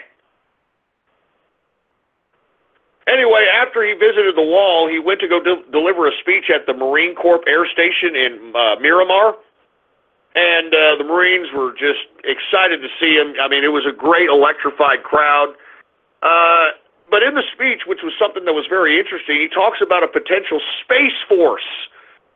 You know, that space is just as big of a realm of warfare as the air, as the sea, as the land.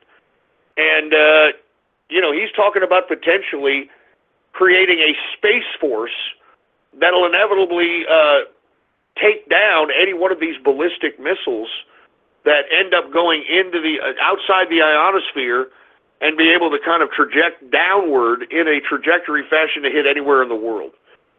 So it's kind of like what President Reagan wanted to initiate, the Space Missile Protection Program, or Star Wars is what they called it. And I guarantee you, had we been working on it, instead of having these leftists gawk at it and scoff at it and call it crazy and not fund it, I guarantee you, had Reagan had his funding for the Star Wars program, we wouldn't have any of these ballistic missiles being able to leave the ionosphere and then re-enter into the atmosphere at a capacity and a trajectory and a rocket capacity in which nothing can stop it. But you see, if we had a missile defense system in space, we would be able to stop these missiles. Because you see, what makes an intercontinental ballistic missile is the ability to blast off the missile all the way into the point in which it could use the weightlessness of space to basically take one part of the propulsion to get it there. Then once it's in the ionosphere in which it's floating, it utilizes the gravitational pull of the Earth to get it from point A to point B. Once it gets to a certain trajectory point outside the ionosphere, it uses other jet propulsions to be able to deliver it in a fast capacity to the directed target, anywhere in the world. Now, if we would have had Star Wars, if we would have had the space missile defense system that Reagan had talked about, we wouldn't even be having these problems with North Korea. We wouldn't be having these problems with Russia.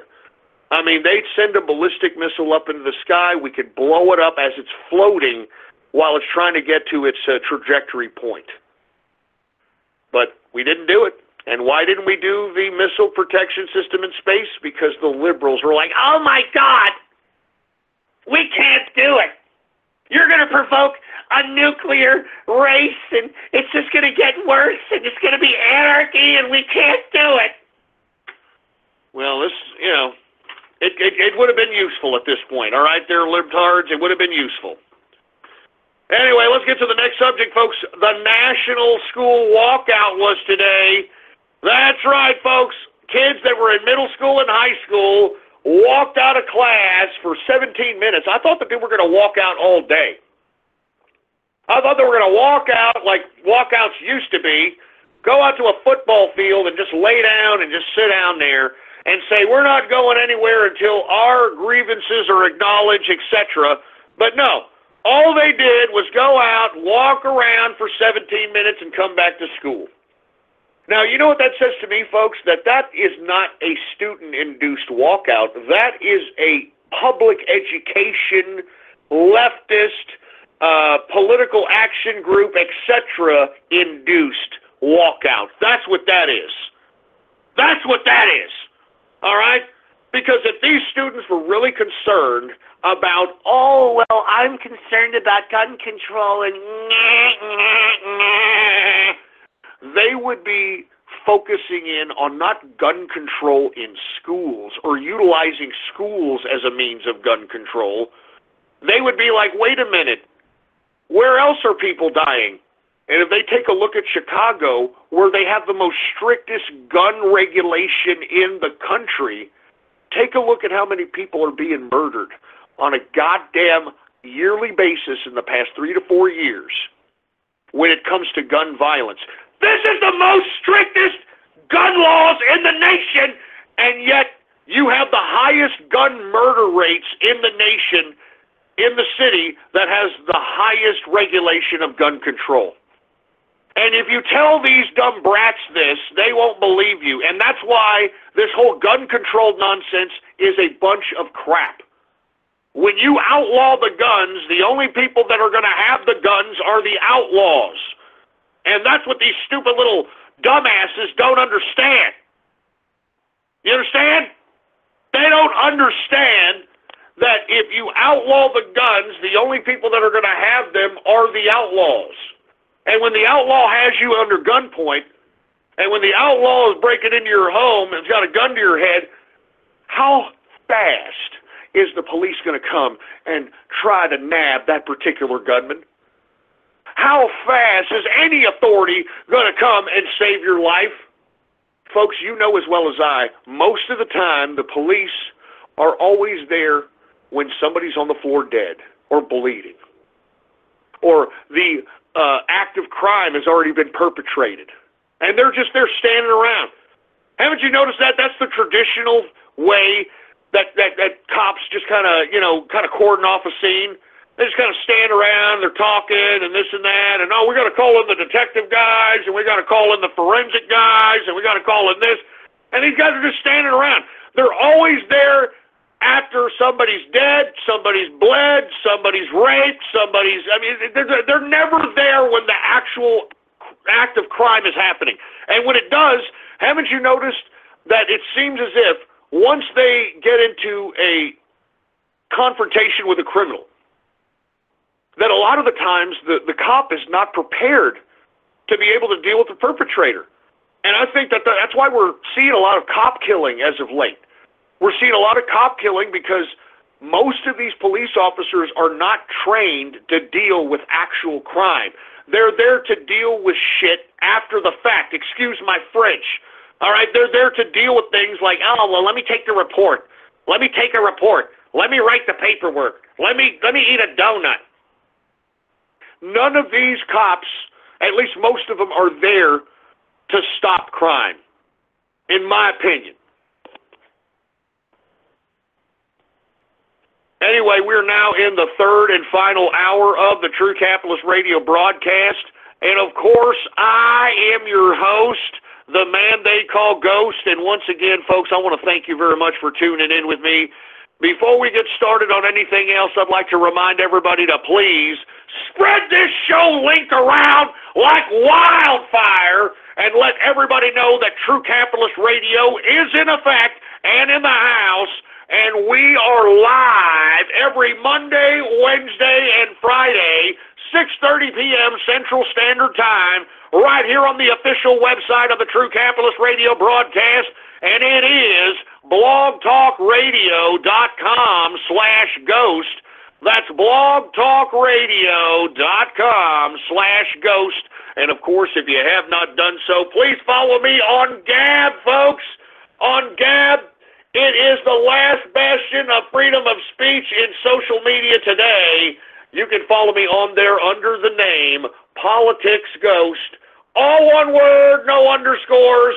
Politics Ghost is the name to follow. And before we get into anything else, I want to remind everybody, since, we have a lot of demand for it once again, we're going to bring back for a limited time only some True Capitalist Radio swag, baby. As a matter of fact, people have been wanting the Radio Graffiti swag back, so that's what we're going to do, all right? You want to go ahead and get some Radio Graffiti swag? Take a look at my Gab! Check out my Gab! There it is right there, folks. Radio Graffiti garb, Radio Graffiti swag, there for you at any point in time, so by all means, boys, all right, hook it up right there. Check out my Gab! Now that we've got that all out of the way, let's continue on. I was discussing a little bit about this national school walkout and how these stupid little brats have been usurped by, and who have they been usurped by? Who have they been psyoped by? They've been psyoped by the left. And how have they been psyoped, folks? Because the left literally is in charge of the culture wars. Because who's the left? We've got Hollywood. That's the left, right? We've got the public education system. That's the left. And the parents, even though they don't know their ass from their elbow, they're just going to follow with what everybody else is doing. So they're most of the time just kind of leaving it up to the public education, Hollywood, and guess who else? The psychology industry. These are all the leftist variants that have literally molded the modern-day absent-minded pop culture that these leftists can now manipulate. All right? And that's really what it is. And look, these leftists, all right, these goddamn leftists have been utilizing groups of absent-minded people for a long time. Let me just tell you in recent contemporary history. Y'all remember the Occupy Wall Street movement? Oh, my God, the left has tried to exploit that, beat that with a dead horse, and where did that go? That went nowhere. You want to know why? Because no one during those Occupy Wall Street protests could articulate their grievances. None of them could say why they were there. None of them had a cohesive idea in which they were fighting for. None of them had any reason on why they were there other than, Oh, we need free college and all the 1%.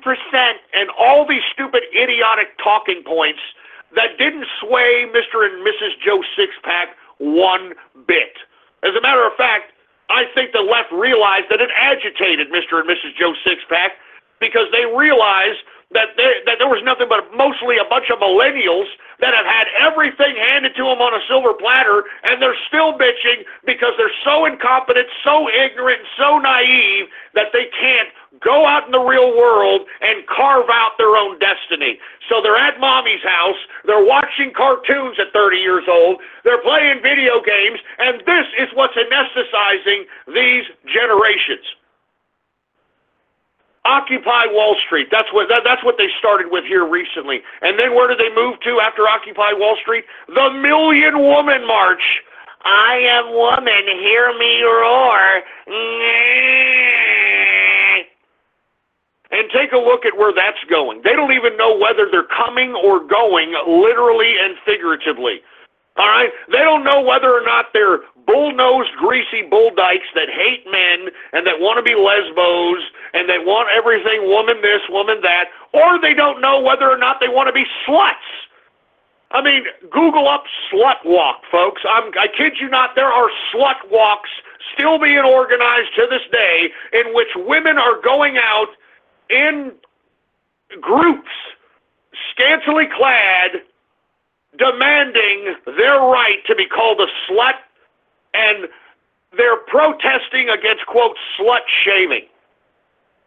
Those are the two variants that you have in feminism, and that's why the left, even though they've exploited the Million Woman March and feminism and all this other nonsense, they haven't gotten anywhere with it. Now, folks, as I talk about this, the reason I'm bringing these up is because I want you to realize that because of the consequences of the leftist influences in the public education system, the parental unit, the psychology industry, Hollywood, etc., they have literally dumbed everybody down to the point where they have found, even the leftists have found, that these people that they've tried to utilize for political exploitation are too stupid to progress their agenda. And I'm talking about Occupy Wall Street and the Million Woman March. The leftists are realizing that these generations that encompass these groups are too stupid to progress the agenda of the leftist. And I'm going to say this, folks. It's the leftist fault that they're too stupid. And I have to agree. I said this before the broadcast in the True Capitalist Radio chat room. I personally believe that everybody from Generation X to about the millennial generation are just a lost cause. They are a lost generation that at this point they are so set in their ridiculous man-children, don't want to grow up, I want to be a Toys R Us kid, video gaming playing ways, that I don't believe that any of these generations that fall between Generation X and the millennials are going to do a goddamn thing. They're not going to do a goddamn thing. These unfortunate demographics, these unfortunate generations are lost. They're going to be nothing more than the equivalent of animals in the timelines of history. And the reason I say this is because let me show you something. All right? Now I'm gonna gab out a video of a short video. This is Woodstock, 1969. This is Arlo Guthrie. He's singing that song. Actually, I like the song. Coming into Los Angeles. Well, I want you to look at this clip, and I want you to look at what your grandparents were doing when they were 18 to 25 years old. And I want you to take a look at this and see what the hell they were doing. This is your grandparents right here. All right? Here it is right here. This is what the damn baby boomers were doing when they were 18 to 25 years old. Take a look. Take a look at my gab right there. All right? That's what they were doing. They were hanging out in 1969. I think it was like 1.5, almost 2 million young people showed up at Woodstock, New York. And you know what they did? They went out there, oh, peace and love, dude, and yeah, man, we're going to mud fuck, and yeah, man, you know, free love, free sex, free everything. I mean, if you take a look at that clip, these people were doing drugs, smoking weed, sniffing whatever the hell they were sniffing, dropping acid, screwing each other. And you see, folks, this is where all this leftism comes from. You understand? This is where the leftism was set in motion. And you see, it was set in motion because those people that are in that clip right there, who were 18 to about 25, possibly a little older at that time, those people never wanted to grow up either. But the only difference is that they were exposed to everything that encompassed living real life. Like going out to a concert, going out to a freaking, I don't know, hippie commune, having freaking open sex orgies, swinging, drug taking, coke snorting, all this stuff. I mean, this is what they were doing. This is what they were doing. And you know something else? They were politically aware, unlike you people. Unlike you Generation Xers to millennials, they were politically aware, and they were not afraid to assert their political dominance. And you know something? They were aware of it. They were aware of it. And the reason I say this is because there is a song by The Doors called 5 to 1. Okay? 5 to 1, in which he talks about that there were 5 baby boomers, all right, to every one older person that was around at that particular time, 69 to about 75. All right? There were 5 to every one old person. 5 baby boomers, young baby boomers at the time, for every one old person. And they were aware of this. They understood this. Here, I'm going to let you listen to the clip. This is The Doors, 5 to 1, and I'm going to let you listen to the first lyrics of it, and I want you to hear it. They told you. I mean, you know, these baby boomers were very aware. While you people are fucking sitting with your damn mommy until you're 35 years old, playing video games, being a man-child, watching goddamn cartoons, these people were politically aware at 18 years old. Wake up, you stupid morons! Here, let's listen to it. Let's listen to the song 5 to 1 by The Doors. This is the baby boomer song, man. This is them asserting their dominance over the older generations. This is them asserting their dominance over the older generations. Listen, just listen. Let's go ahead. Put it on, engineer. Dude, come on. Love my girl. She looks good. Come on. One more. 5 to 1, baby. 1 in 5.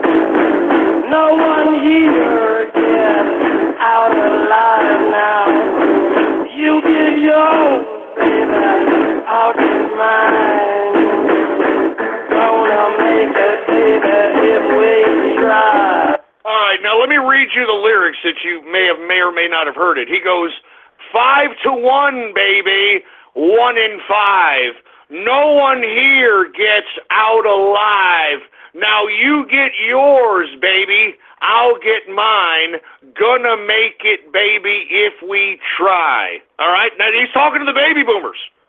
Listen, continue. We try.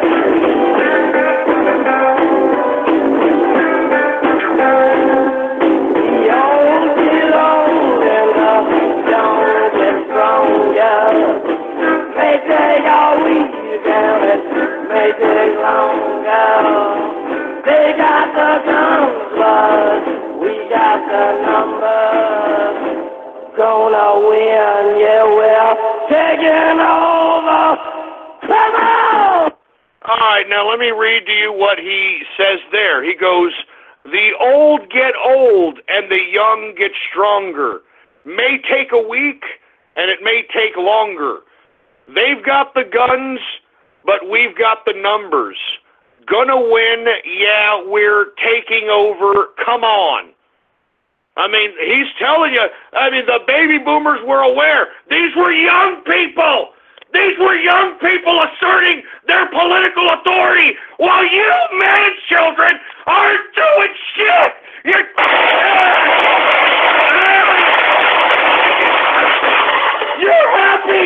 happy being obnoxious man-children that don't do nothing. You're born to be nothing at all. Don't you understand that? You're taught to be nothing at all. Wake up! Wake the hell up! Give me the mic!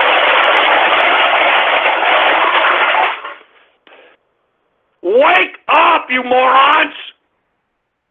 I'm going to continue with a little bit more, but I hope that I open up your eyes, boy.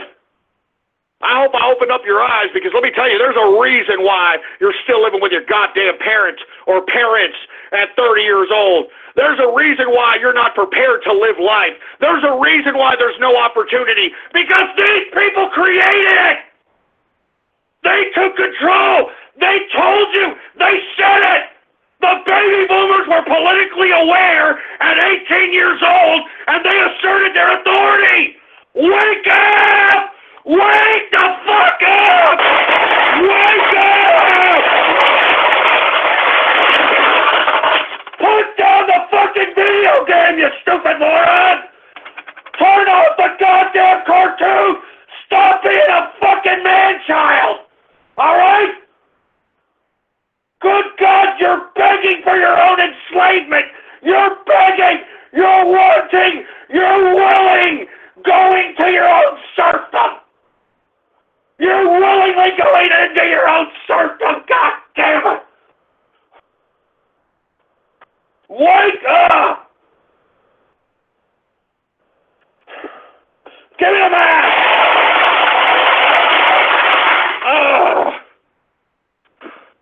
Wake up, man! That's why these people are still in power, you morons! That's why these baby boomers are still in power!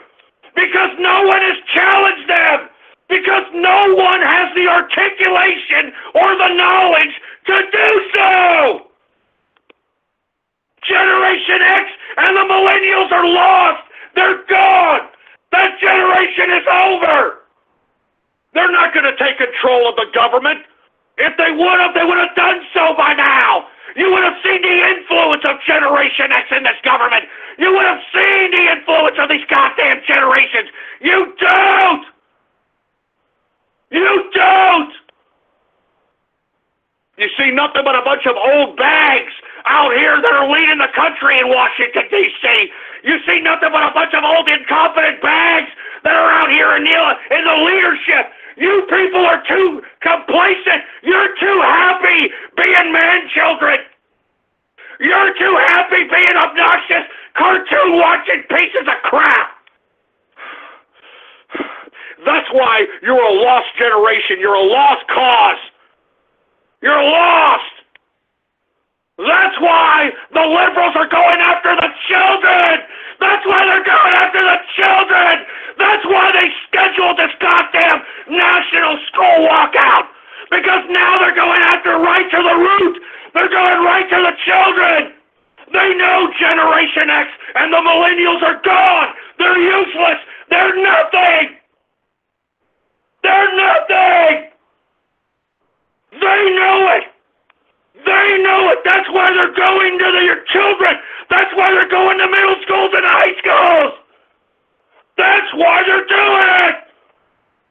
Wake up! Damn it! Christ!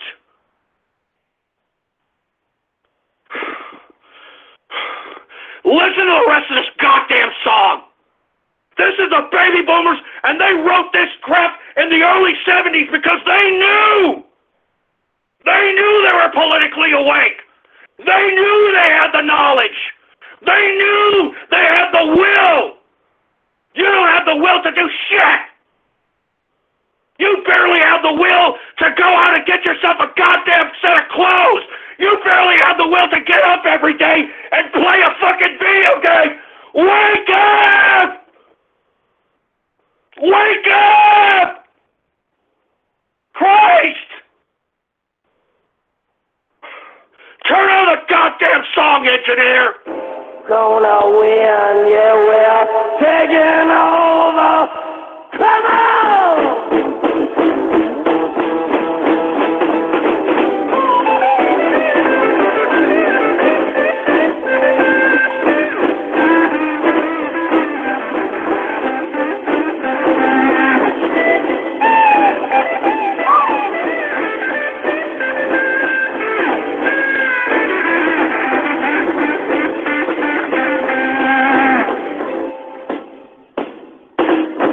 Your ballroom days are over, baby.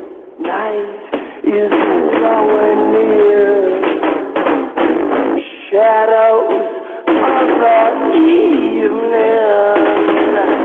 crawl across the year. Now let me tell you what he says there. He says, your ballroom days are over, baby. He's talking about the old generations that like ballroom dancing and that sort of thing. Your ballroom days are over, baby. Night is drawing near. Shadows of the evening crawl across the years.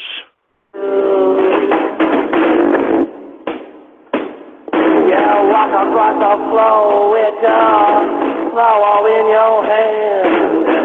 Trying to tell me no one understands. Trading your hours for a handful of dimes. Gonna make it, baby, in our prime. Did you hear that? You walk across the floor with a flower in your hand, trying to tell me no one understands. Trade your hours for a handful of dimes. Gonna make it, baby, in our prime.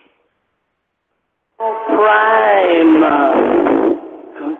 Together one more time. Anyway, shut it off. Shut up. You get it, man. The only reason I showed you guys this song is because they knew it. They knew it back then, and they took control of the government. They took control of everything. Baby boomers have 85% of the wealth. 85% of America's wealth. I mean, give me a break, you morons. I mean, that's why I'm so critical of you autists and you Asperger idiots and you gamers and you people that watch cartoons and think that you can be a man-child for the rest of your life. You're not going to be able to, you morons. Do you understand that you are being prepped to be nothing more than a subject to the state? All right? You are being prepped to be nothing more than a subject to the state. You are nothing. And you want to know who made you nothing? The baby boomers made you nothing! That's why they threw goddamn video games in your face! That's why they threw you in cartoons! That's why they pilled you! That's why they drugged you! They drugged you! Did these baby boomer parents drug them? No! Why are they drugging you? Don't you ever answer that question? Why are they drugging you? Why? Haven't you asked that question? Why aren't they drugging themselves? Why didn't their mother drug them? Why? Freaking wake up, man! You young people better get up off your ass or these people are going to enslave your ass! They're already doing it! They're already doing it with the student loan program, you dicks! You got to pay student loans for the next 25 years of your life. You know who brought that into law, you idiots? Obama! Obama nationalized the goddamn student loan industry, you morons! He's the reason why you've got to pay your student loan for the rest of your life. Wake up! God damn it, you fucking people are so stupid!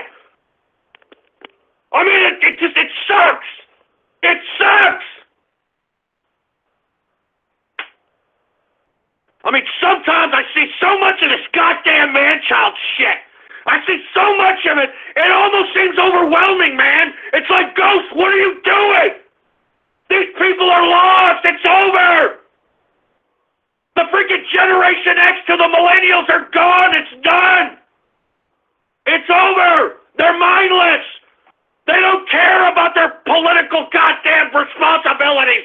They don't care about their Bill of Rights. They don't care about anything.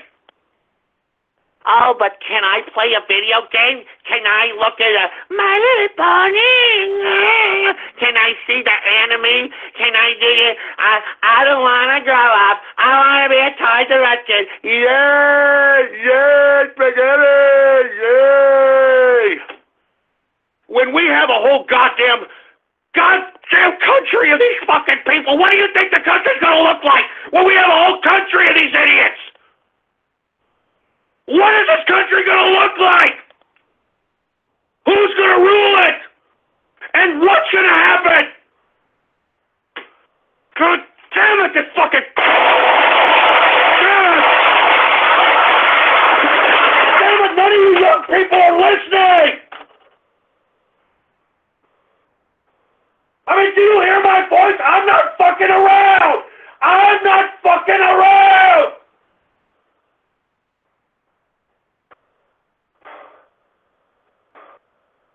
Fucking wake up, you idiots, man! You're not gonna get any more warnings than this, man! No one else is gonna warn you! No one else is gonna tell you this! Your stupid parents didn't do it! Your goddamn grandparents didn't do it! And they got to live their lives! They got to be independent! They got to do whatever they wanted to do! Give me the freaking money! Look, folks, I'm fucking pissed off. I'm sorry for cursing, but man, I'm telling you, I cannot stand that we have these dumb young people, and I'm not talking about like all the young 18 and I'm talking about anybody under the age of fucking 35. Anybody under the age of 35, if you ain't contributing to the point in which you're owning or you're in charge of something, you're taking control of this system, then you're a fucking piece of shit. And I'm sorry if I'm hurting your goddamn feelings. But if you do nothing, then you are nothing, you fucking idiots. If you do nothing, you are nothing. If you do nothing, you are nothing. Don't you understand that? If you do nothing, you are nothing. Fucking so sick of this fucking show, man. Sitting over here, I'm freaking broadcasting for nothing. This whole goddamn fucking place. Let me tell you something, man. This is what I'm afraid of. I'm afraid that this place is going to turn into the totalitarian communist shit that we are trying to stop with Trump. Trump is just a holding pattern. Trump is just a holding pattern. Who's going to take the place of Trump? What leaders do we have out here? We don't! We don't! So look, I'm gonna end the fucking show, man. I'm fucking sick of this shit. I fucking do this show all the fucking time, and I don't get shit for it! And the only reason I do it is to try to enhance the mental capacity of anybody who's fucking listening to this goddamn thing! And it doesn't seem like anyone's listening! Like some of these idiots, like this idiot Elaine Bennett's over here. I see you only... Oh, are we doing shoutouts? Well, I'll be back later when there's Radio Graffiti. Fucking out of here. Go fuck yourselves. I'm getting the fuck out of here. Fucking goddamn fucking losers, for Christ's sake, man. Sitting over here. I'm fucking giving you my all, man. I'm giving you fucking every fucking thing, man. And what do? You stay there and you think it's a fucking joke. You think this life, this political system, the things that have gone on in 2016, you think it's a joke. So I'm out of here. Give me the fucking mic. I'm getting out of here. If y'all expected Radio Graffiti, go shove it up your asses, man.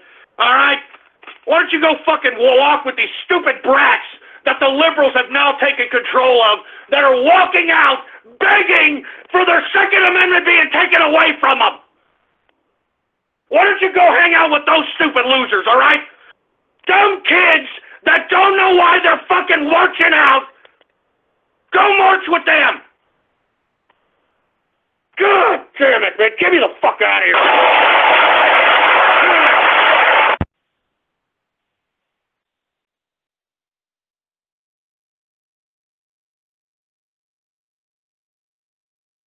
Thank you for using Blog Talk Radio. Goodbye.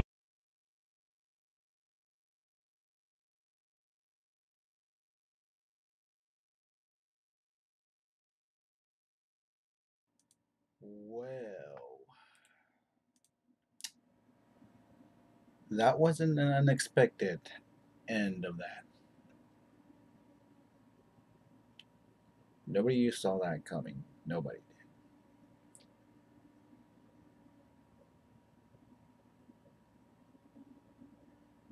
Man. So unprepared for this, guys. But of course, Ghost has rage quit. For those who are actually coming in right now. So, it seems like Ghost has rage quit because, of course, the discussion with the baby boomers, and of course, because of course what's been going on lately, as of late, the all that marching stuff, and of course walking out of school. I mean, shit's serious. It's just it's crazy, but I would say that of course I do side with Ghost on this. And cool. I mean, what's gonna happen? I mean, like, if you have these people, these people who pretty much just can't and don't understand anything, and just take side from somebody would tell them, instead of just becoming a person of independent, and just just ask questions. It's all they are. I mean, like, I could understand that, but of course that's just man, kind of feel bad for Ghost right here at the very end. But who's to say, guys? I mean, this was a rage quit he did. I mean, it makes sense because, of course, the you can take care. Look at Radio Graffiti. Mostly the people pretty much you see there are pretty much the people who are just it's all for lows and all that. But of course, there's people out there that are degenerates. I mean,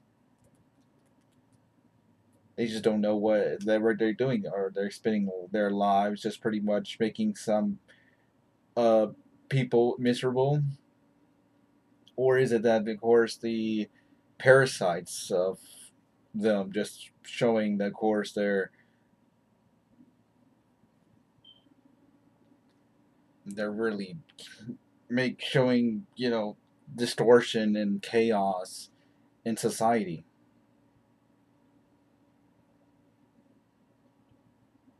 I mean, I always wonder about this. I mean, today, in the modern age, it's just pretty much all around. I mean, like, it just goes to show that, of course, what's been going on is pretty much, I don't know what's really going on. Especially back in my days when I was a teen, during my high school. I mean, I've been taught very much, and of course, I've been very wise. I really never side with anybody. Of course, am just a one guy who just goes out and just do my own thing, and I don't being told by anybody than my own. And I've been raised very as a very nice guy. Of course, I mean, like, I have not grown up to be anybody that, of course, that will pretty much teach me anything bad. But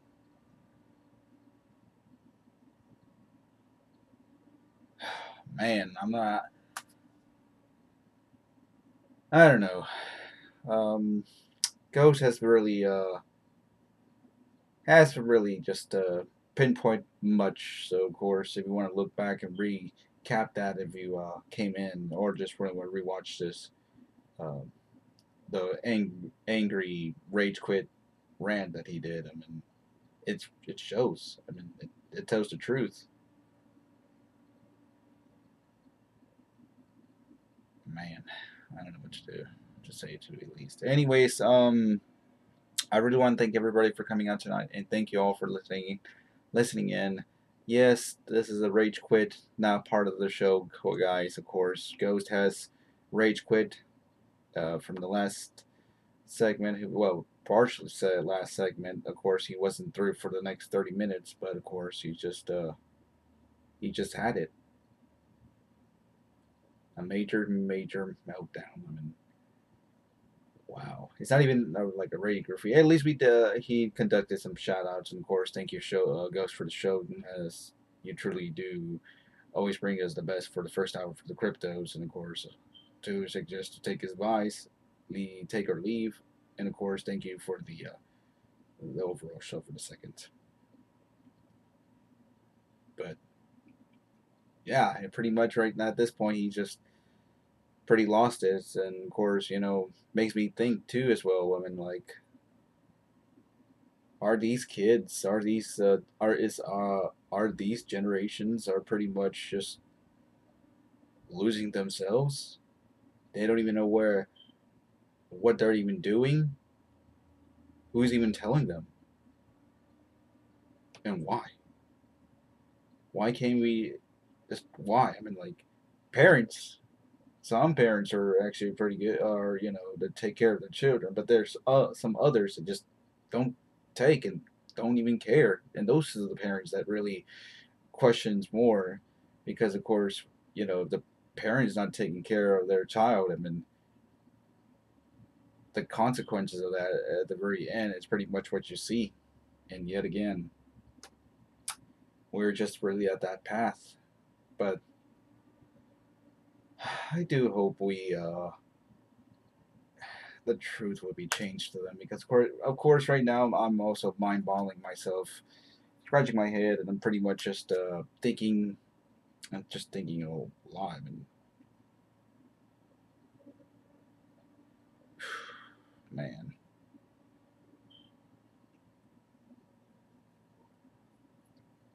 But I don't know. I don't know what's going to be the calm for today's modern America, and of course the modern civilization of the country. Because if these millennials, these kids just don't understand anything in today's world, then pretty much that'll be just the end of it. Nothing else. If war comes, how are we going to be preparing ourselves? We as an adult will be prepared, of course. I mean, we'll arm ourselves. But what about these millennials and these Generation X kids? Are they going to be prepared? I don't think so. They pretty much will be, surrendering themselves, giving to the enemy, and pretty much taking them as hostage, and pretty much giving us the, should we surrender ourselves for it? Should we really just beg forgiveness? No. It just pretty much just give and gone. It's scary that I pretty much am saying this to you guys. I mean, like, I'm giving you guys my opinion. And yes, I am a bit serious about this too as well, because of course, I've been thinking about this all day since pretty much over this stupid, ridiculous March walk outside classrooms. I mean, I have a little brother here who pretty much he does his studies. He goes to school. He's in elementary, of course. He goes to school. He does his studies. He comes home. He pretty much will do his own thing, because of course he's a kid. And of course, if he does come in and ask anything, I'll pretty much will answer anything to him. And of course, I would say some truthful stuff. And of course, if I want to help him, I'm gonna help him, because I'm a big brother. You know, as a brother, I gotta help out my little brother because, of course, if you can't have any communications, I mean, they'll just go down the path of you know, of the other side. We don't want that. I don't want that. Pretty much, well, I will become the brother as I am. I will actually um, you know, I will teach the ways for him and go through to the right path. And of course, you know, there will be some obstacles, and of course, then and there. But of course, always will help him out for that. You know, because I had gone through that, you know, when I was his age. So you know, you know, just a lot of stuff. But of course, you know, you always want to be there for your relatives. Anyways, I'm actually a little bit off here, out of my game here right now. You've got gloves. Oh man. Anyways, I'm gonna be doing some shoutouts here, guys.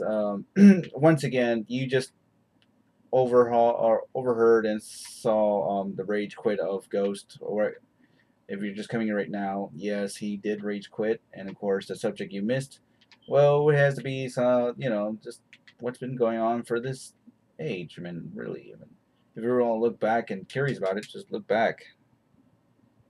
It was just a self-destruct incident. I mean, I don't know what else to say. And of course, Ghost is pretty much not in the TC or Discord chat, for those who are wondering. Usually he just goes in and chills out, usually at the very end of the broadcast. But I guess after all the commotion that he about today and, you know, that subject, he's pretty much full. He's pretty much out. But yeah, it's a very serious thing right now. So unfortunately, that's right now what's going on right now to Ghost. Anyways, yeah, where I was left. All right, so you know what? I'm gonna be putting some inputs before I do some shoutouts here. So once again, thank you all for watching, and thank you all for listening to the relay right here on the BN. Once again, I am your relay hoster, BN King, and you just finished tuning in to TCR, the True Capitalist Radio, episode number 556. And of course, if you did enjoy today's show, well, just keep that in mind. But I really want to thank Ghost for that, and thank you all for watching. So let me put some inputs now. So if you're a new viewer or just stumble across, and you know you want to actually watch more of this, make sure to subscribe, as I do TCR chats every Monday, Wednesday, and Friday, 6:30 p.m. Central, 7:30 p.m. Eastern, 4:30 p.m. Pacific, right here, and we do them live. Also, thanks Slowpoke Garcia for the $1.99 tip. Rest in peace, Stephen Hawking. I'll actually say something about that at the very end here. But yes, guys, if anybody who wants to, as a new viewer, or you know, wish to continue on and watch more of this, I'll actually be doing the relay streams live when it happens. So once again, of course, you know, the unexpected and it always happen anytime. So do bear in mind, if this happens, you know, it could be unexpected. And sometimes you don't even know if the next show happens. So of course, you know, if you do subscribe, you'll be notified when the next stream happens. Then and there. And of course, if you do not, then you can also follow me on my Twitter account at the Roaring Network, or you can also follow me on my Gab account, BN King. And of course, you can also follow Ghost Gab account at Politics Ghost. And if you do wish to subscribe to his account, you'll be sent out a very special invite to the TZR Discord chat. And of course, if you want to enter the Discord chat room with us, which I'm in there, by the way, all you have to do is just pretty much just subscribe to him, DM your Discord link, and Bada bing, bada boom. You're pretty much be in it. Just wait for that reply of him, and you'll be right on in. Check the show again ASAP. He got back in. Wait, what?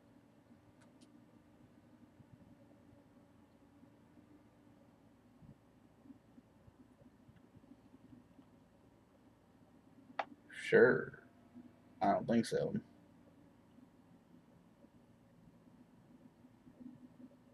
Here we got in. Hold on. You guys are trolling me again. 1 second, guys. You guys are saying, call back the show. What do you mean? Hold on.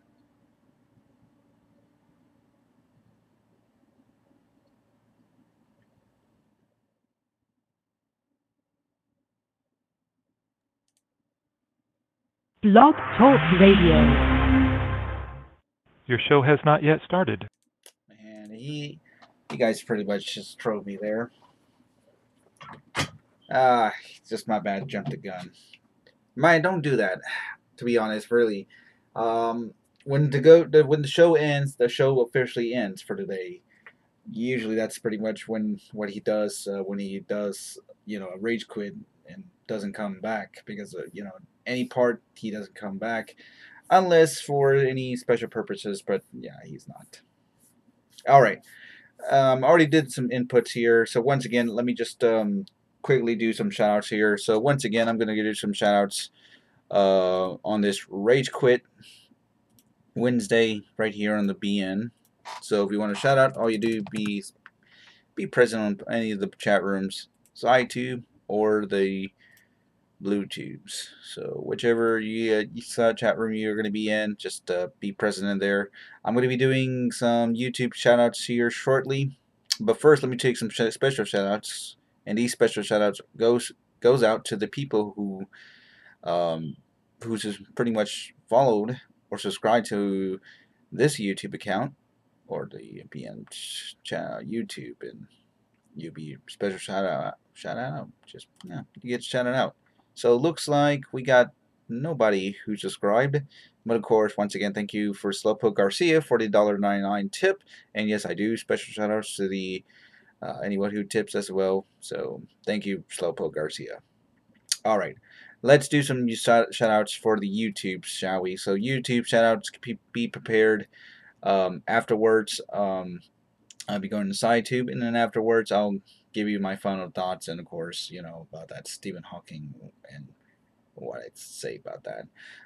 So YouTube shout-outs, all you have to do is just pretty much spam that live chat feed on the YouTubes. Simple as that. Just pretty much say something, and yeah, that's just it. You'll be up in the participant list, and I'll be naming it from A to Z alphabetically. Easy peasy. So we're going to be taking some YouTube. So we're going to do it right now. So what's going on to Awesomeness, Bloodbath, Chris Jaros, Caps Lock.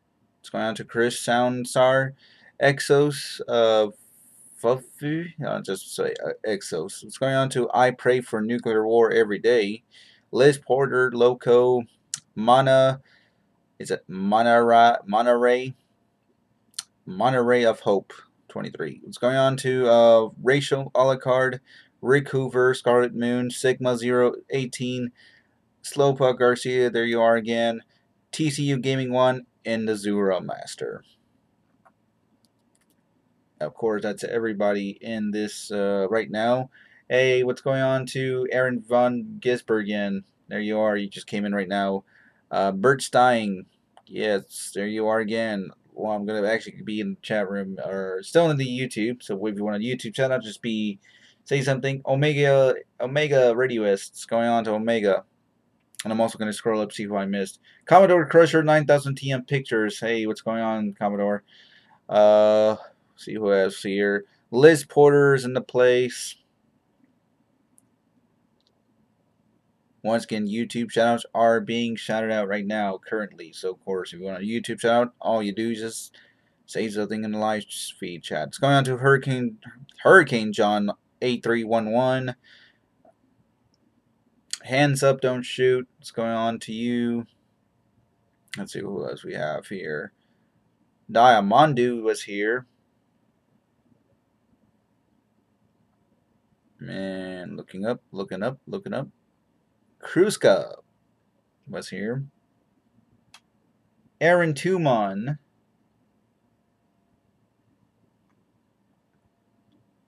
And the man was here.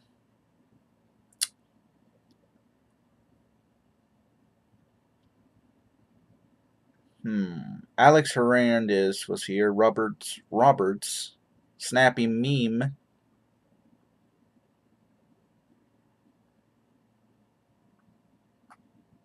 And Piranha PJP. CK Smith 08. Hey, there you are. Blossom Utonium was here. Corey Dora 117. We're about to actually reach the limit here. Villa Vu was here. Ron Livingstone was here. Quitish was here. And 998. Alright, so it looks like that's everybody on the YouTube because I already reached the limit of it. So once again, if I missed your YouTube name, I'll be back to you and momentarily. Or you just left right now. Shout out to y'all. Thank you all for coming out tonight. Alright guys, let me move on to the SciTube chat room. So SciTube peeps, get ready. All you do is just pretty much just sign in and that's it. Easy as that. So let's do some SciTube chats. It's gone to T. Rianne. Sniper Pony was here earlier. It's gone to Bob Tom. Cans the Demo Pants. Alexa. It's gone to Chrome Thunder. Cody D. Bunny. Who else we have? Well, there's again Scarlet Moon. Space Ghost. The Awesome Sponge. Bonkers McGee. It's going on to Pink Smash Those Squids. Pope Hentai. And Roy on the Short Bus. And that's everybody on the SciTube. I'm going back to the YouTube. Hey, what's going on to Dante, the Lifting Capitalist? What's going on to you? And of course, that's everybody else on the SciTubes once again. So shout out to everybody or to the SciTube peeps. If you're hiding behind the chat room and don't wish to come in, that's okay. So thank you all for watching and thank you all for listening. Hashu, yes, there you are, Hashu. You get that shout out. So what's going on? So that's pretty much everybody on the shoutouts list for now. So thank you all for watching and thank you all for listening. Now, let me do some final thoughts before I can end the stream because, of course, I got some post-stream going on to the BN Theater. Hey, Dante, thanks for the $1 tip. Appreciate it. Anyways, so final thoughts. Ghost Rage Quit. That's the main topic. And of course, if you missed me actually saying some afterthoughts about that, you can just look back a little bit more right after his ending. And of course, I had a little saying about that. You know, the stuff that I pretty much will say that, you know, I do agree with much of what Ghost would say and, you know, the other stuff.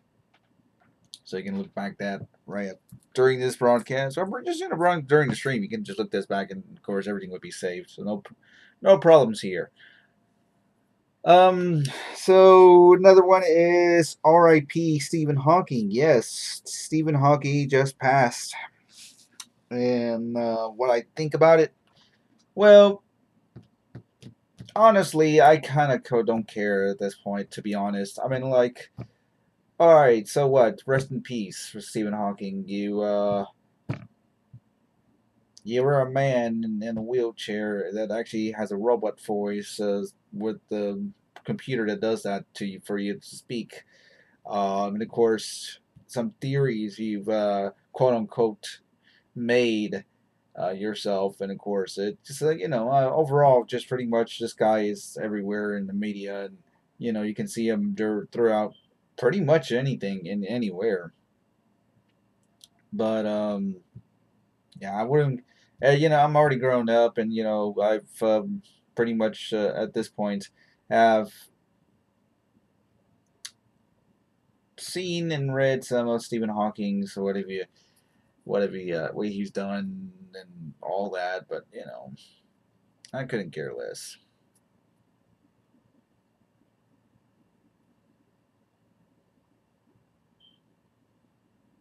No, wait, what?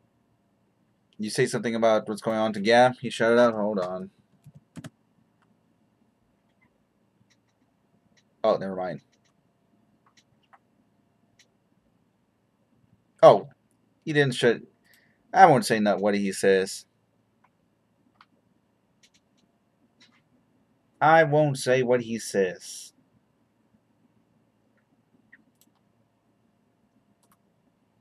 And it's pretty much strict. I won't say it. Oh yeah, Toys R Us. Toys R Us is already out of business. Yeah. Well, Toys R Us is bound to really reach its demise. I mean, its downfall. It was bound to happen. Yeah, I mean, come on. It's been what back in the 70s and 80s. I mean, like they've been around for long, but of course, you know, it was the place where, you know, kids go there for toys. But you know, now that you know, and we're now living up into the modern age up to 2010 above. I mean, nobody cares about toys anymore. Well, not what it used to back in the days, you know, because anything that was hot and topic and you know was a fresh hot toy out of the market, pretty much kids will just get a toy. But you know, now that there's other department stores that will sell toys. I mean, and Toys R Us was the only what market toy store that you know that wasn't really as much. I mean, it's and of course there was like decrease in sales and markets. Thank you, Bob. Tom, you have a good night.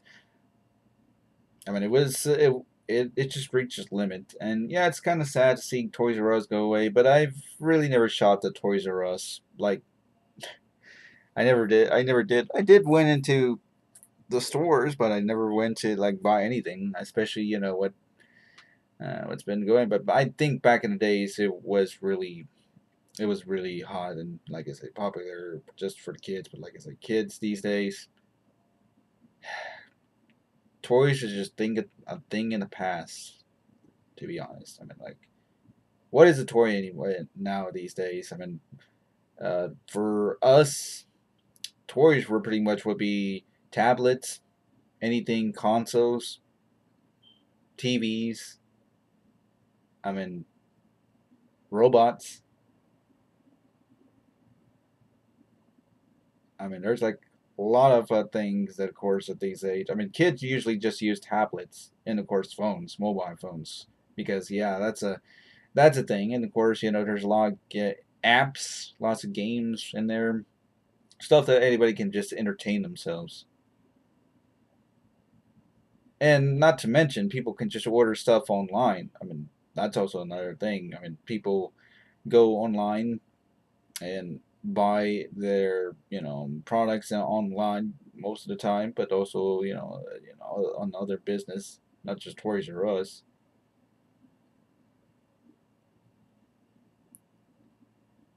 But yeah, it's kind of sad to see Toys R Us to go away, especially with how long they've reached.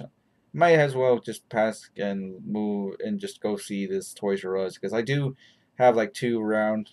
Might see them just one last time before they officially like liquidate everything, and not only that, maybe get some deals out of it.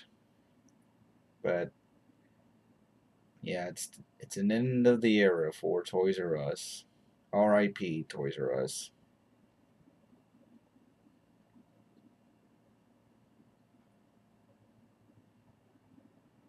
Okay, so what else? What else to say? What else to say? Oh, hi, Bloodbath. You just found me Twitter, or my not Twitter, my Discord. I don't talk much on Discord with anybody. Oh boy.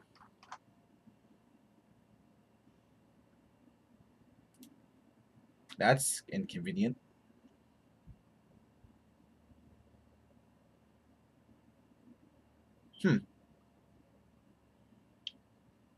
All right.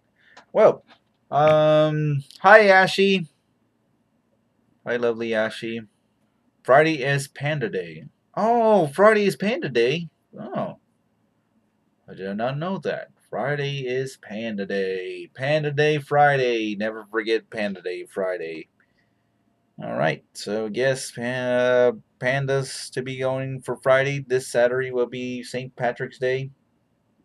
Of course, if you're thinking there's a show going on this Saturday, no, there's no show going on this Saturday. Don't think there's going to be a special TCR show on St. Patrick's holiday. Now he never will.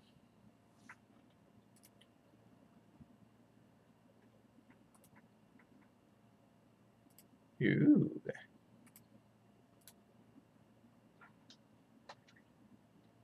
Oh, by the way, I've been playing part 2 or episode 2 of the BioShock DLC Barrier at Sea. I'm enjoying so far. I have never played chapter 2 of the Barrier at Sea. I played chapter 1 but when it came out, but I never played chapter 2 because of course for so long I've been playing other games. So Barrier at Sea chapter 2, so far it's good, but of course, I'm just want to see the conclusion, how it all ends. Especially, City of Rapture just never gets old. Every time, it's the city of capitalists. But of course, a lot of ransack of, bad stuff happens. That makes it so good. And I can't wait for next Monday, though. Next Monday, I'm going to be playing a game that, of course, I don't think nobody ever streamed before. No, it's been streamed before, but no, I mean like on a different platform. And of course, I'll be bringing it here if Ghost will continue doing the shows. But of course, what it is, you'll be surprised of what game I'll be playing next Monday. If I finish this game by this Friday, then of course you'll be expecting some other stuff. Pasta Bazooka, good show, yes, good show indeed. Bad ending though, sad, very sad. Anyways, it's already 9:30 p.m. here in the Central Texas states, where I live, of course, and of course, at this point, this is pretty much the end point of the Turkey Lab is ready. But once again, if you're joining in right now, you have witnessed a rage quit that just happened half an hour ago, and if you missed that, you can just look back in the stream archive, of course. You can just, or you can look at this right now, currently, when it's live feeding. Anytime, and of course after I'm done with the live feed, everything's got to be all archived, so of course nothing will be missed, nothing will be said, and of course everything else will be forever saved on the YouTubes for as long as it can.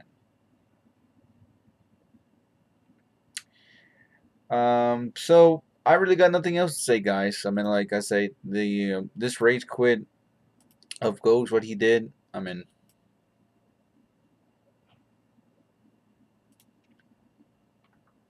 it's just something. I mean, like it's something. Like I say, I'm gonna have to look back and rehear this again. I mean, I'm certain I missed some parts, but of course, once again, I like to listen to the broadcasts on the archives, even after the show is already ended the next day or so. So it's always a good refresh and a reminder. And of course, not only that, it just keeps everything for me up to date on everything. So this will be interesting. But yeah, guys. Anyways, I'm going to be doing some post-show going over to the BN Theater. For you guys want to join me for the post-show or the BN Theater, we're going to be playing some our Wednesday night stream. Usually it plays at 10 o'clock, but we're going to start this a little bit early since, like I said, Ghost has ended his show. too soon, too early, like half an hour. So of course we're gonna have some 1 hour of post show, and afterwards we'll just pretty much end it for Wednesday night, and then come back again on Friday night for hopefully a baller Friday. So let's cross fingers that, of course, this pretty much this rage quit he did today isn't gonna be like gonna be dragging all the way until Friday, because of course. But guys, just keep calm about it. I mean, is stressed. I mean, he's stressed.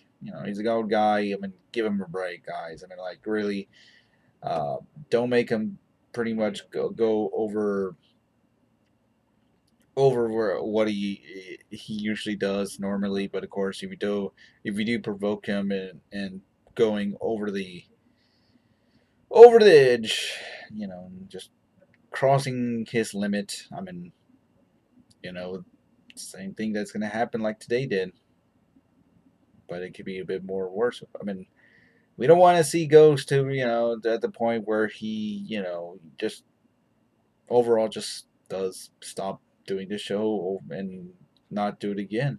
So let's just hope we just keep it all level out, all moderate. Don't really push him to his limits. I mean, like I say, he does usually does this on his own. I mean, he pretty much just conjure up that rage of his that's really natural. It's so genuine, but we just let's just not make it so worse and make it a scene. Let's just put it to that, okay? It's just a word I'm just saying to you guys, okay? Just don't want as much to see the show end, especially right now that we got to keep fighting for Trump. We got to keep fighting for the people of America, man. And for y'all, man. You guys, if you're listening in and you've accepted all what's going to be said for the future. I mean, we all want a future. We don't want a down corrupt government and these people that would like to control over us. I mean, I would like to pretty much just be my own. I'll be my own. I'll be an independent guy, and I'm an independent worker, and I want to do the things my way, and I don't want nobody to tell me what to do. I am my own, and I want to keep it as that. And of course, I will fight for it, no matter what. I'll fight this until the end, and like I said, nobody will ever stop me. Nobody. And that'll be the truth. And with that said, guys, I am out of here. And I'm done for this. I'm going to head over to the TCR Discord channel and see what's going on with the guys in there. Of course, Ghost is not in there. So for those who are wondering if Ghost is in there, no, he's not. So I'll see what everybody's singing there. And of course, if you guys are going to be in there, just go in there and listen in and see what's up. And you guys can also conversation there. But also, I'll be doing some post show over at the BN Theater once again. If you want to come out for the BN Theater post show, all you do is just head over to the BN Theater. SciTube, the link is in the description. So on YouTube, click on it. You're there. Right next to it will be the stream, which currently right now is the YouTube stream running. But if there's nothing running currently, there's always something running 24/7. So if anything is live, it's always something live. So with that said, guys, that's just it. The link, once again, descriptions. Click on it. It's right there, BN Theater. First link you see when you actually open up. It's there. Click on it, and you're there right away. And I'll see you guys there for the post show. If not, then I'll see you guys in CCR Discord. And if that's not the case, then of course I'll see you guys this Friday for the next TCR broadcast.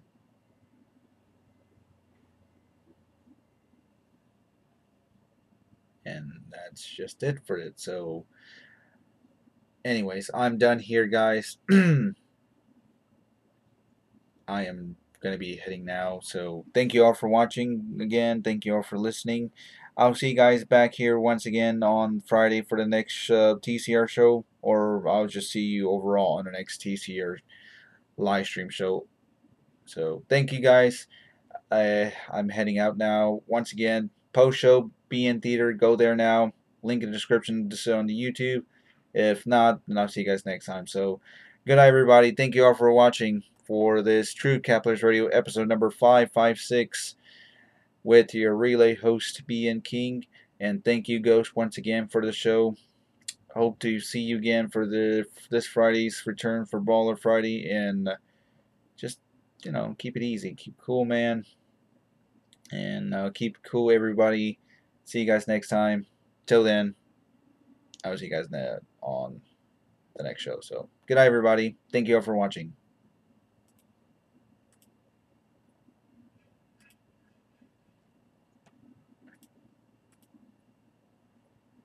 Oh, that's right. YouTube likes to do this. Anyways, post show over to the Being Theater. See you guys there.